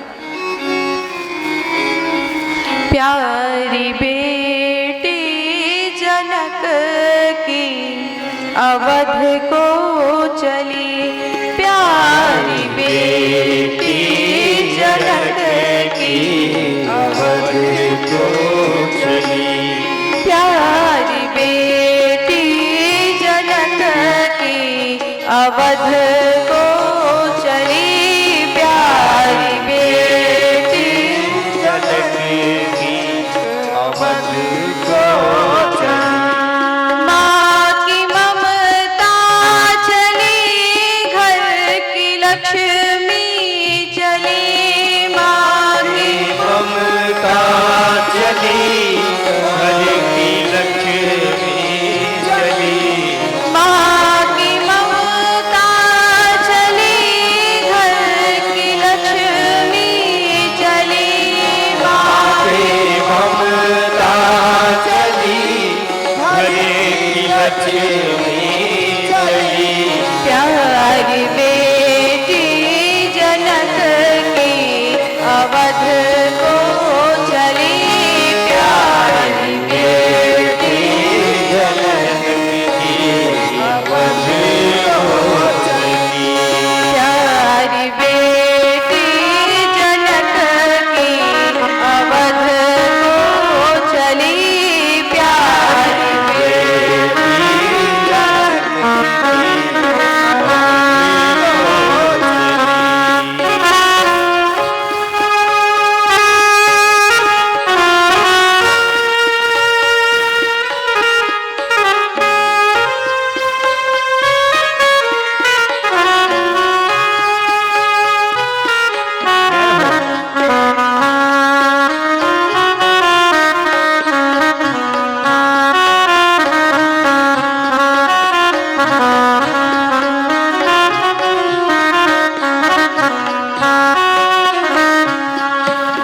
कौन कहता है ज्ञानी जनक है बड़े, कौन कहता है ज्ञानी जनक है बड़े, कौन कहता है ज्ञानी जनक है बड़े, कौन कहता है ज्ञानी जनक है बड़े।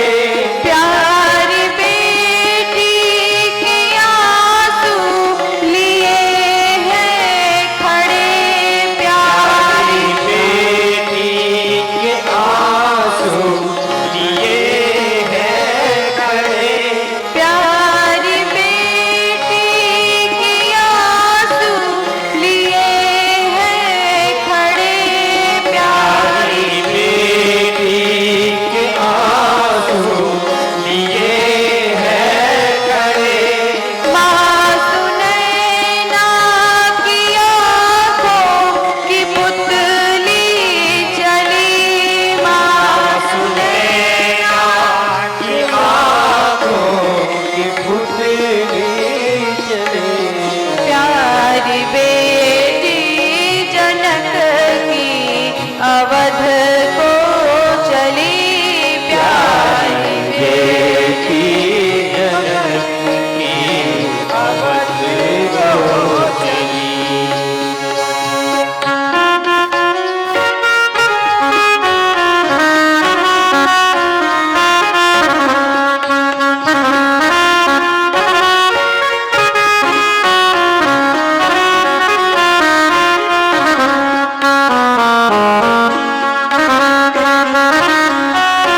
अवध को चली प्यार बेटे जनक की अवध को चले।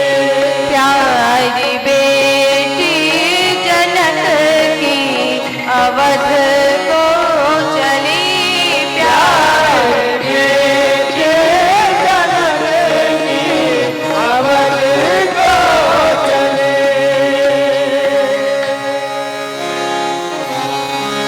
श्री किशोरी जी आज विदा होकर जनकपुर से अयोध्या के लिए जाती हैं। महाराज जनक श्री किशोरी जी के पालकी के पीछे पीछे पीछे पीछे जाते हैं। एक ऊंचा सा स्थान दिखता है, महाराज जनक उस पे चढ़ जाते हैं।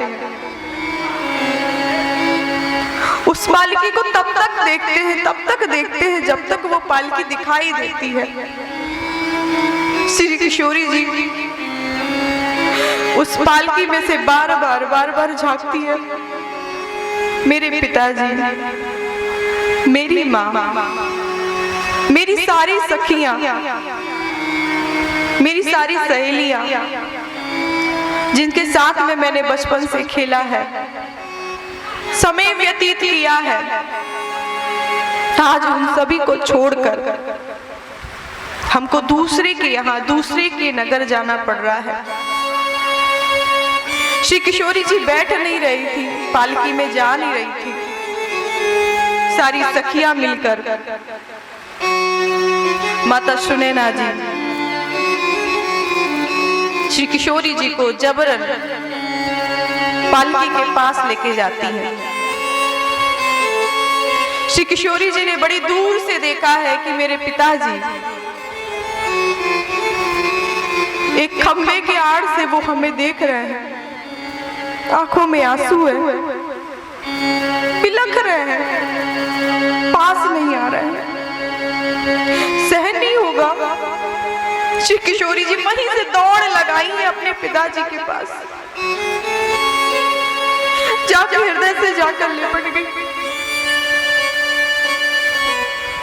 माँ, ये विधाता ने कौन सा नियम बना दिया?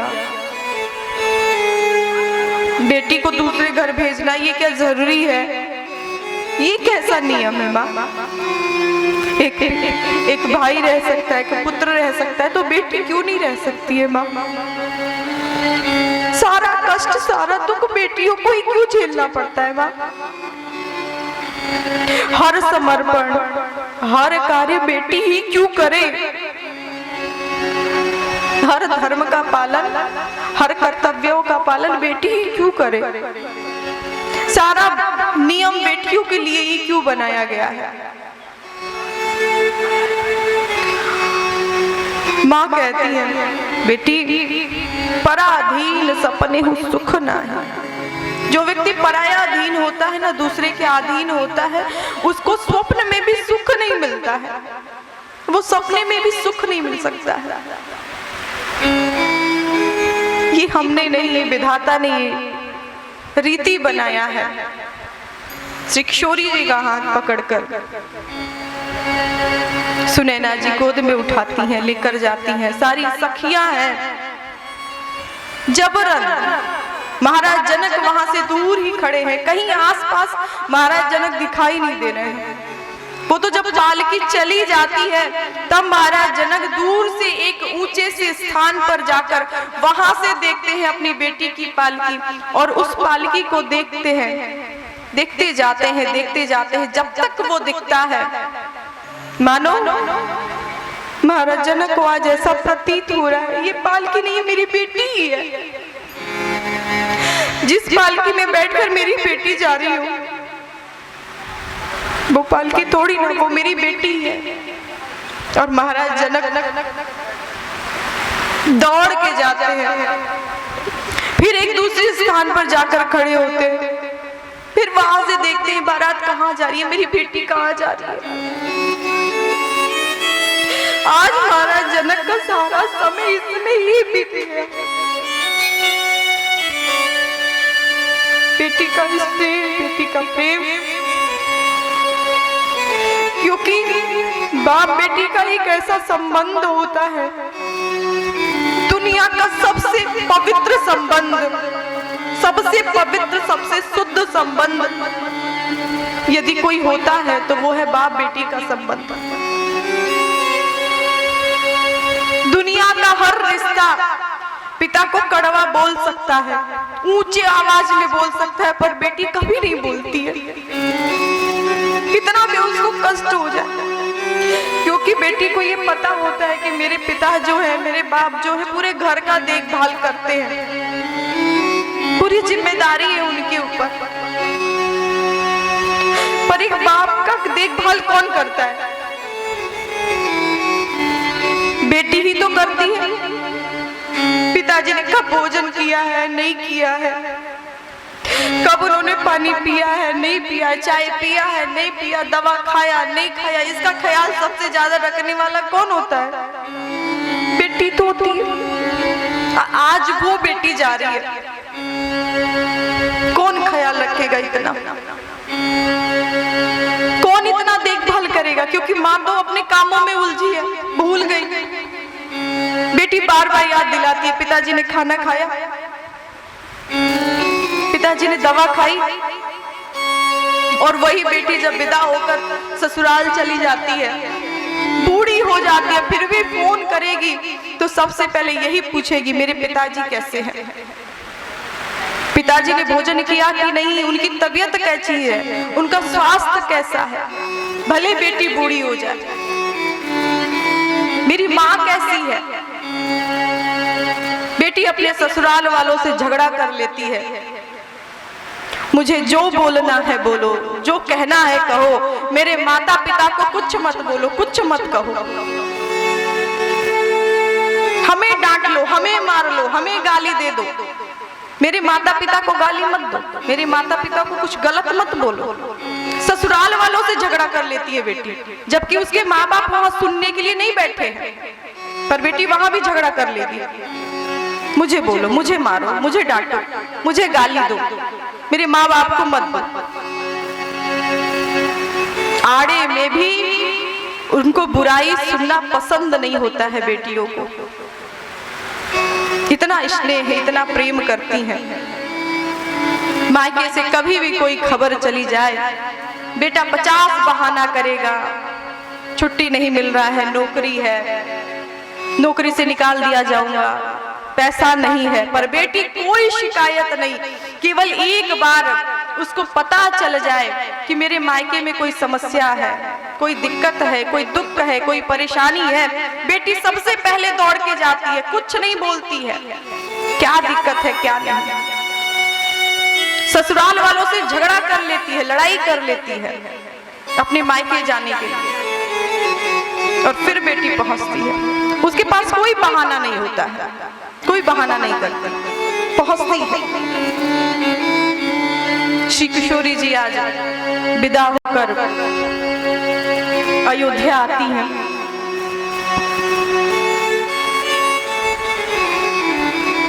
एक तरफ जहां इतना दुख है, वही दूसरी तरफ इतना सुख, इतना आनंद है।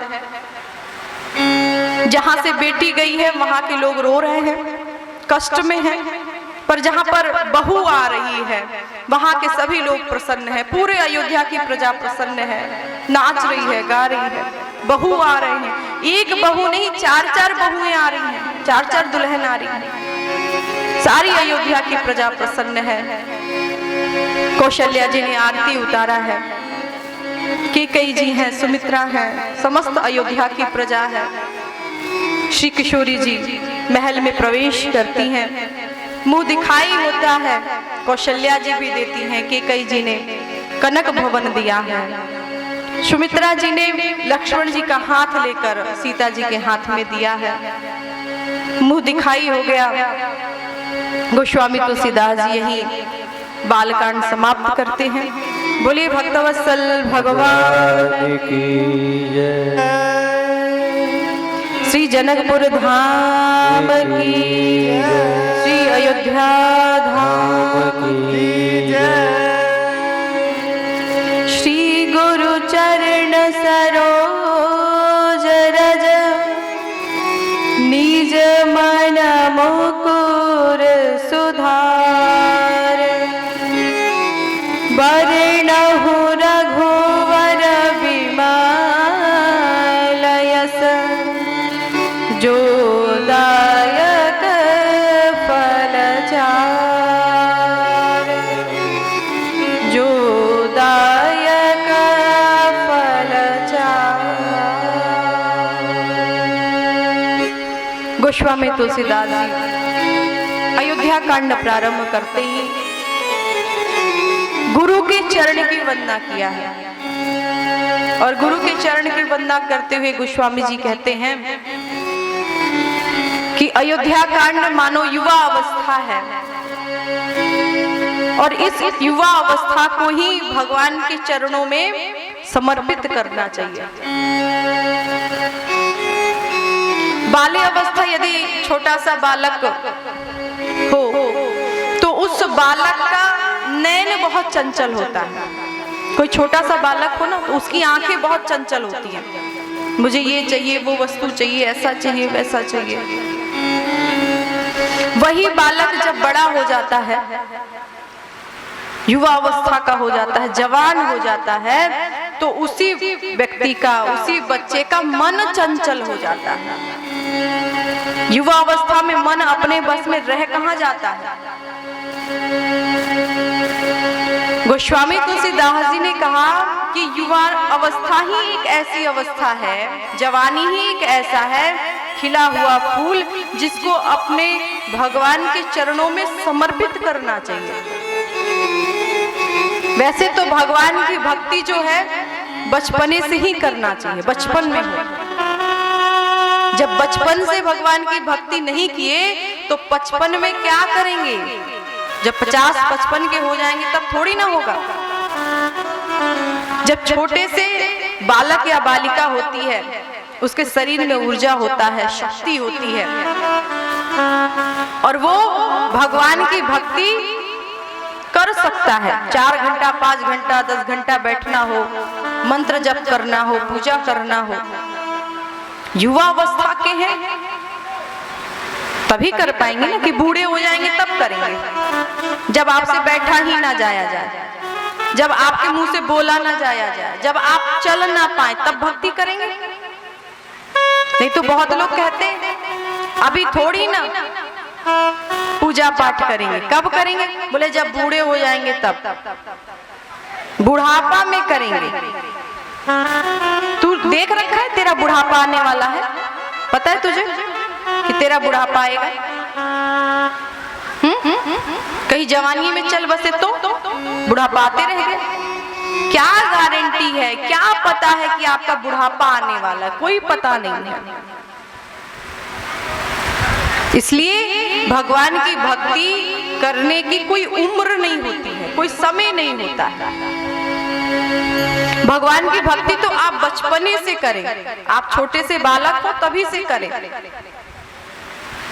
बहुत सारे ऐसे भक्त हैं, ध्रुव है, प्रहलाद है, मीरा है, सवरी है, जिन्होंने बचपन से ही भगवान की भक्ति की है। 6 वर्ष की उम्र में ध्रुव ने विष्णु भगवान का दर्शन कर लिया था। कितने वर्ष? 6 वर्ष। 6 वर्ष का इतना छोटा सा बालक और पूजा पाठ, नियम, तपस्या करके भगवान का दर्शन कर लिया। बचपने से जो भगवान की भक्ति होती है वो मरते समय तक वो भक्ति हमारे जीवन में बनी रहती है। और बुढ़ापे में जो भक्ति है ना, वो भक्ति तो कभी आप करेंगे, कभी आप छोड़ देंगे, कभी आप करेंगे, कभी आपका मन ही नहीं लगेगा, मन ही नहीं करेगा, क्योंकि वो आपकी आदत में नहीं है, वो आपके स्वभाव में नहीं है, आप नहीं कर पाएंगे। जब आपका शरीर आपका साथ नहीं दे रहा हो तब आप भगवान की भक्ति क्या कर लेंगे? इसलिए गोस्वामी तुलसीदास जी ने कहा जब युवा अवस्था के आप हो उस समय में आप भगवान की भक्ति करें, भगवान का भजन करें, क्योंकि भगवान को हर समय खिला हुआ फूल ही चढ़ता है, मुरझाया फूल नहीं चढ़ता। जो सूख गया है, जो मुरझा गया, भगवान को चढ़ता है। और सूखा मुरझाया फूल क्या है? बुढ़ापा, वृद्धावस्था। ये सूखा और मुरझाया हुआ फूल है, इसको भगवान को चढ़ाएंगे। गोस्वामी तुलसीदास जी ने गुरु की वंदना किया है। श्री गुरु चरण सरोज रज। गोस्वामी तुलसीदास जी कहते हैं कि गुरु के चरण के रज को अपने शीश पे धारण करना चाहिए। इसका ये अर्थ हुआ कि गुरु ने जो भी उपदेश दिया है, जो कहा है वो करिए। ये नहीं कि गुरु बोले जा रहे हैं या कथा सुनाई जा रही है, एक कान से सुनिए दूसरे कान से निकाल दीजिए। नहीं, वो अंदर जाना चाहिए, हृदय में जाना चाहिए। देखो, कथा में आना बड़ी बात नहीं है, कथा में बैठना बड़ी बात नहीं है, पर कथा आपके अंदर बैठ जाए ये बड़ी बात है। कथा में बहुत सारे भक्त बैठते हैं, पर बहुत सारे कम ही भक्त के अंदर कथा बैठती है। पर यहाँ पर तो ऐसा कोई नहीं है। यदि आपके अंदर कथा ना बैठी होती तो अभी भी बारिश आ रहा है। अभी भी बारिश आ रहा है, बारिश बंद नहीं हुआ है, चल रहा है बारिश, कथा भी चल रही है और बारिश भी चल रहा है। कौन आता अपना घर बार छोड़कर इतने बारिश में? इसका अर्थ है आपके हृदय में कथा बैठी है, भगवान बैठे हैं, श्री किशोरी जी विराजमान है, श्री राम जी विराजमान है, तभी तो आप आए। महाराज दशरथ जी एक बार अपने सिंहासन पे विराजमान थे। वहां पे बहुत सारे मंत्रीगण थे जो आपस में बात कर रहे थे। ऐसे भी थे जिन्होंने लक्ष्मण और परशुराम जी के संवाद को देखा था, वाद विवाद को देखा था, और वो महाराज दशरथ जी से सुना रहे थे, आपके पुत्र बड़े ही धर्मात्मा हैं, बलवान हैं, किसी से डरने वाले नहीं हैं, परशुराम जी से उलझ गए। इन सब हास्य में, हंसने में, विनोद में महाराज दशरथ जी का मुकुट थोड़ा सा टेढ़ा हो गया। महाराज दशरथ जी ने अपना मुकुट सीधा किया। राय सुभाय मुकुर कर लीन्हा, राय सुभाय मुकुर कर लीन्हा, बदन बिलो की मुकुट सम कीन्हा, बिलो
दशरथ जी ने मुकुट को सीधा किया। सीता के पास जाते हैं और उन्होंने मुकुट को सीधा किया। जैसे मुकुट को सीधा किया, उन्होंने देखा कि कान के पास जो बाल है वो सफेद हो गए।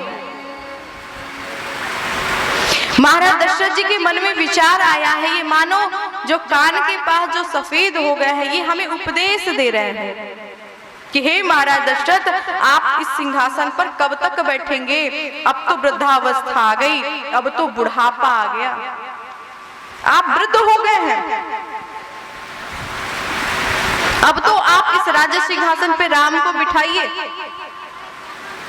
सफेद बाल कुछ बोलते नहीं है, पर महाराज दशरथ जी ऐसे सुनने वाला व्यक्ति हो तो सफेद बाल भी बोलते हैं। और महाराज दशरथ जी ने तुरंत निर्णय लिया कि मैं इस सिंहासन पे राम को बिठाऊंगा।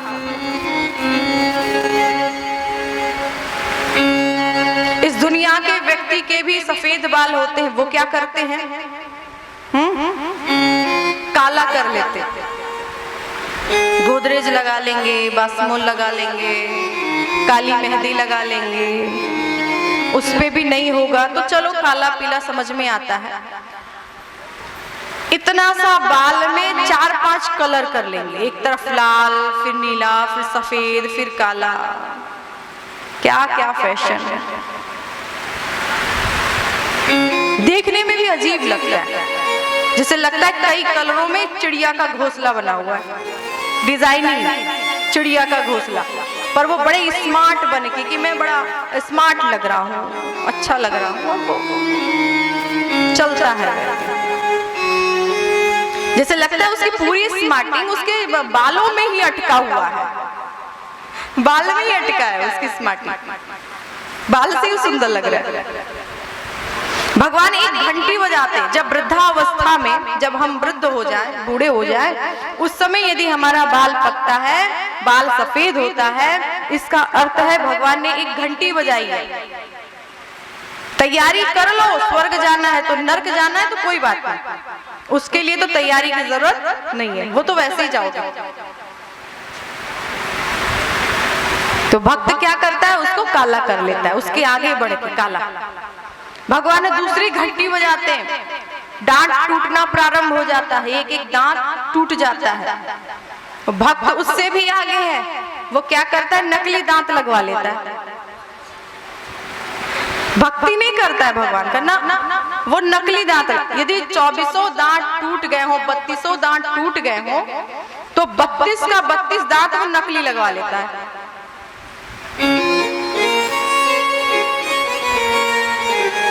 भगवान ने फिर एक घंटी बजाई।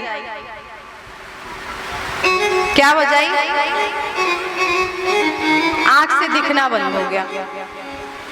उससे भी आगे मनुष्य आगे बढ़ा और अब वो क्या किया? आंखों में चश्मा लगा लिया, दिखना शुरू। भगवान घंटी बजाते बजाते थक जाते ना, तो भगवान इसके बाद क्या करते? घंटी नहीं बजाते, घंटा बजाते हैं।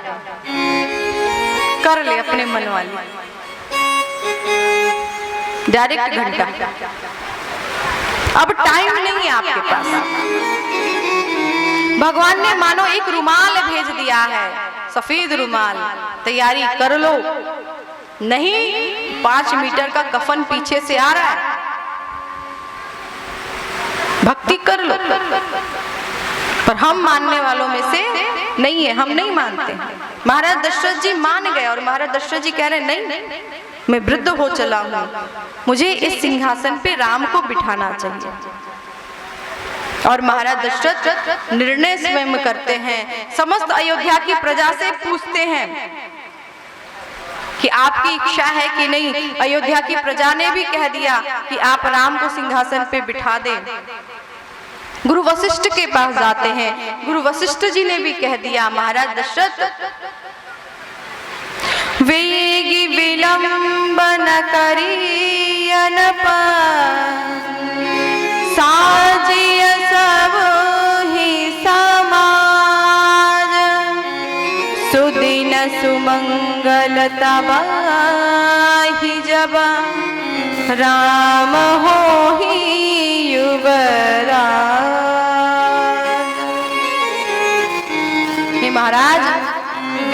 विलंब न करिए नृप, वेग करिए, जल्दी करिए, विलंब मत करिए।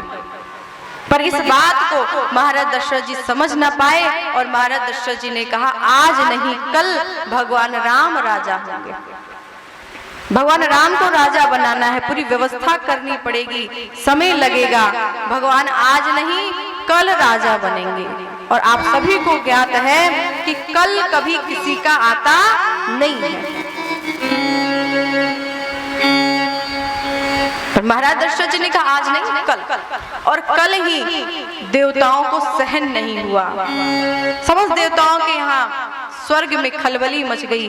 कल यदि राम राजा हो जाएंगे तो हम सुखी कैसे होंगे, राक्षसों का वध कैसे होगा। ऐसा कुछ किया जाए कि राम राजा ना हो पाए।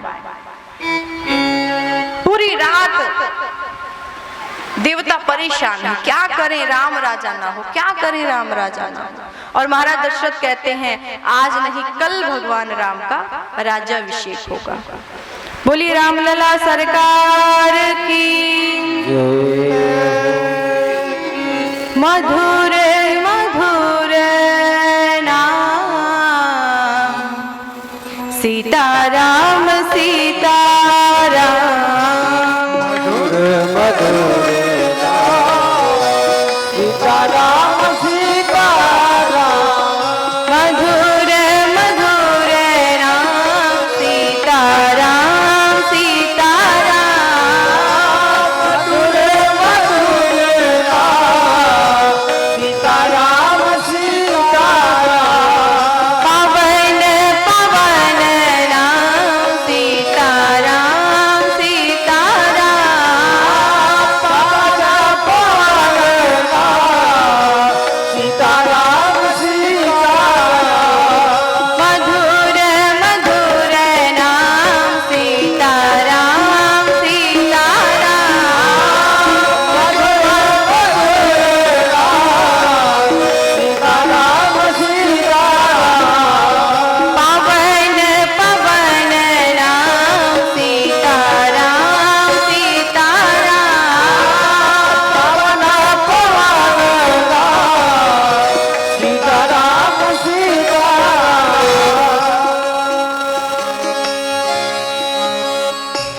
बोलिए भक्तवत्सल भगवान की, श्री किशोरी जी की, श्री रामलला सरकार की, श्री अवध धाम की।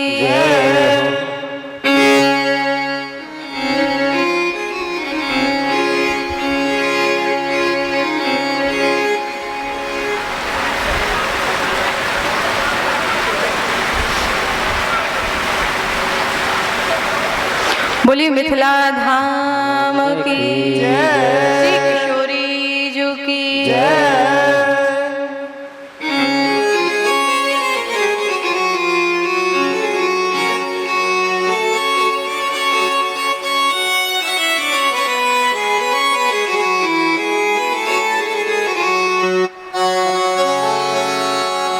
एक बार जो रघुवर की नजरों का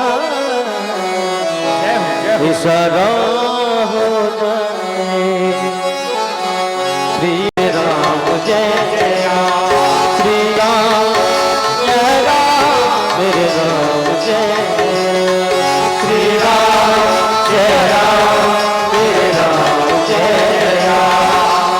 एक बार जो रघुवर की नजरों का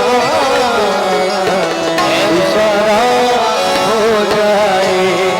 एक बार जो रघुवर की नजरों का इशारा हो जाए।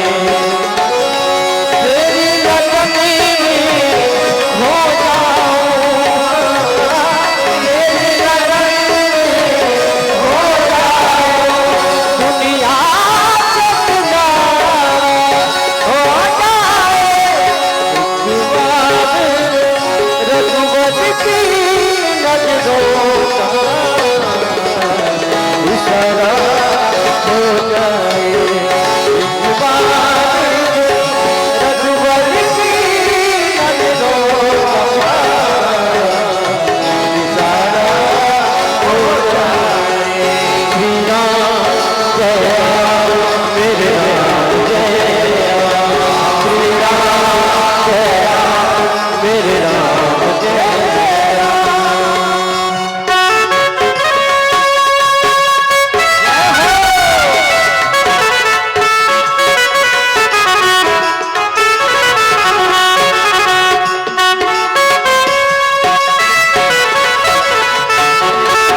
मेरे राम जय राम श्री राम जय राम मेरे राम जय राम श्री राम जय राम मेरे राम जय राम श्री राम जय राम मेरे राम जय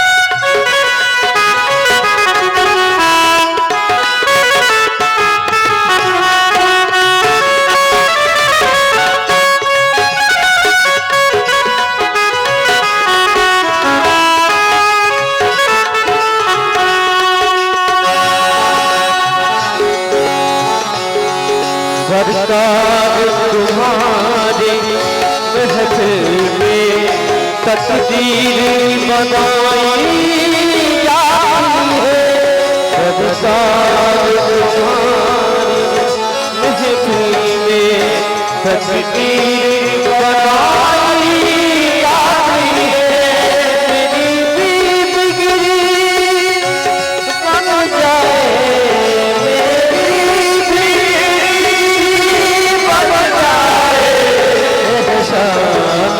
तुम्हारा हो जाए तेरी लगनी हो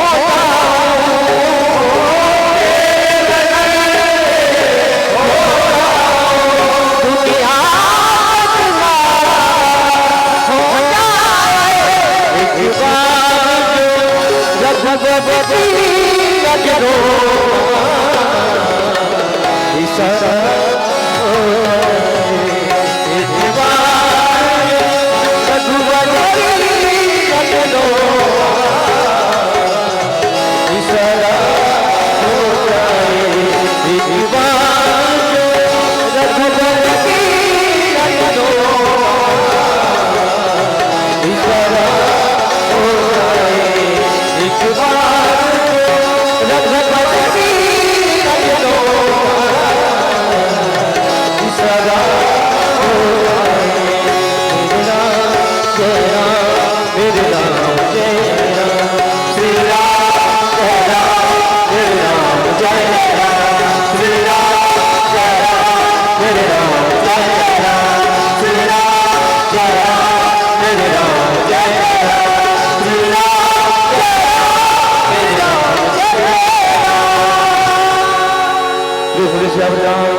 भयसनि अग्नि प्रजा बहुराम में करो वन्न भयो जेतो अस्मासु दत्त आरात्रि पार्थिव गुरज हपुतुर्कायुधाम दिवः सदा पुंसि बृहति वितिष्ठ आद्वेषांगत वर्तते तमः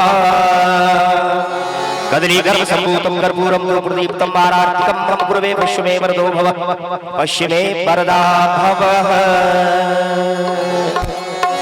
चित चोर पाके आरती उतारो सके चित चोर पाके आरती उतारो सके मन मोहन के आरती उतारो सके मन मोहन के आरती उतारो सके आरती उतारो सके मंगल गाए सके आरती उतारो सके मंगल गाओ सके मन मोहन के आरती उतारो सके मन मोहन के आरती उतारो सके चोरवा के आरती उतारो चित चोरवा के आरती उतारो सके दुल्हन श्री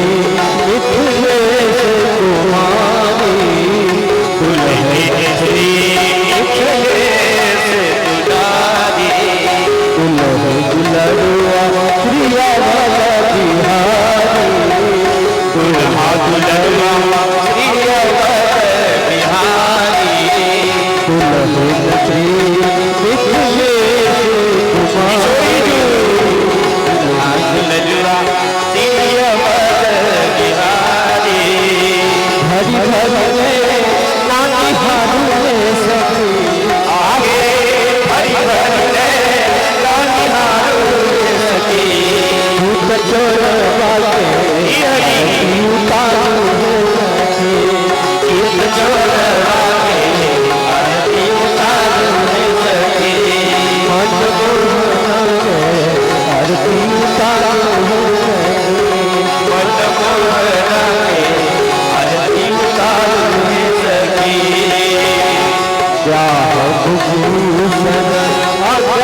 आरती उतारो सके, आरती उतारो सके, मंगल गाओ सके, आरती उतारो सके, मंगल गाओ सके, आरती उतारो सके, मंगल गाओ सके, आरती उतारो मंगल गाओ, हरि बोल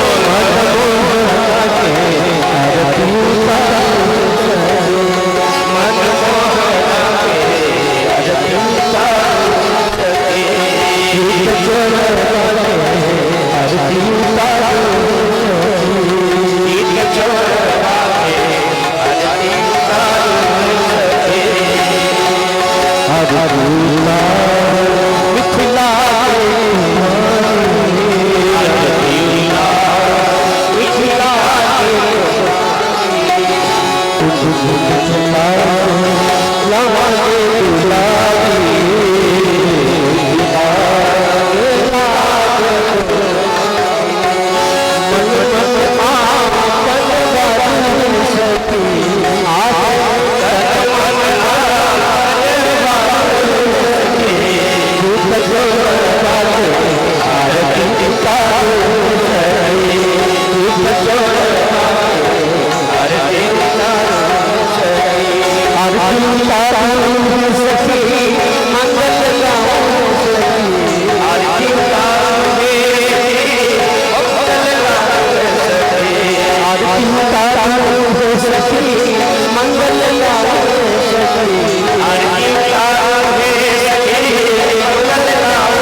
हरे राम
पुष्पांजलि समर्पयामि नानास्मत् पुष्पाणि यथा कालोक्त भवानि च पुष्पांजलि दत्त ग्रहण परमेश्वर ग्रहण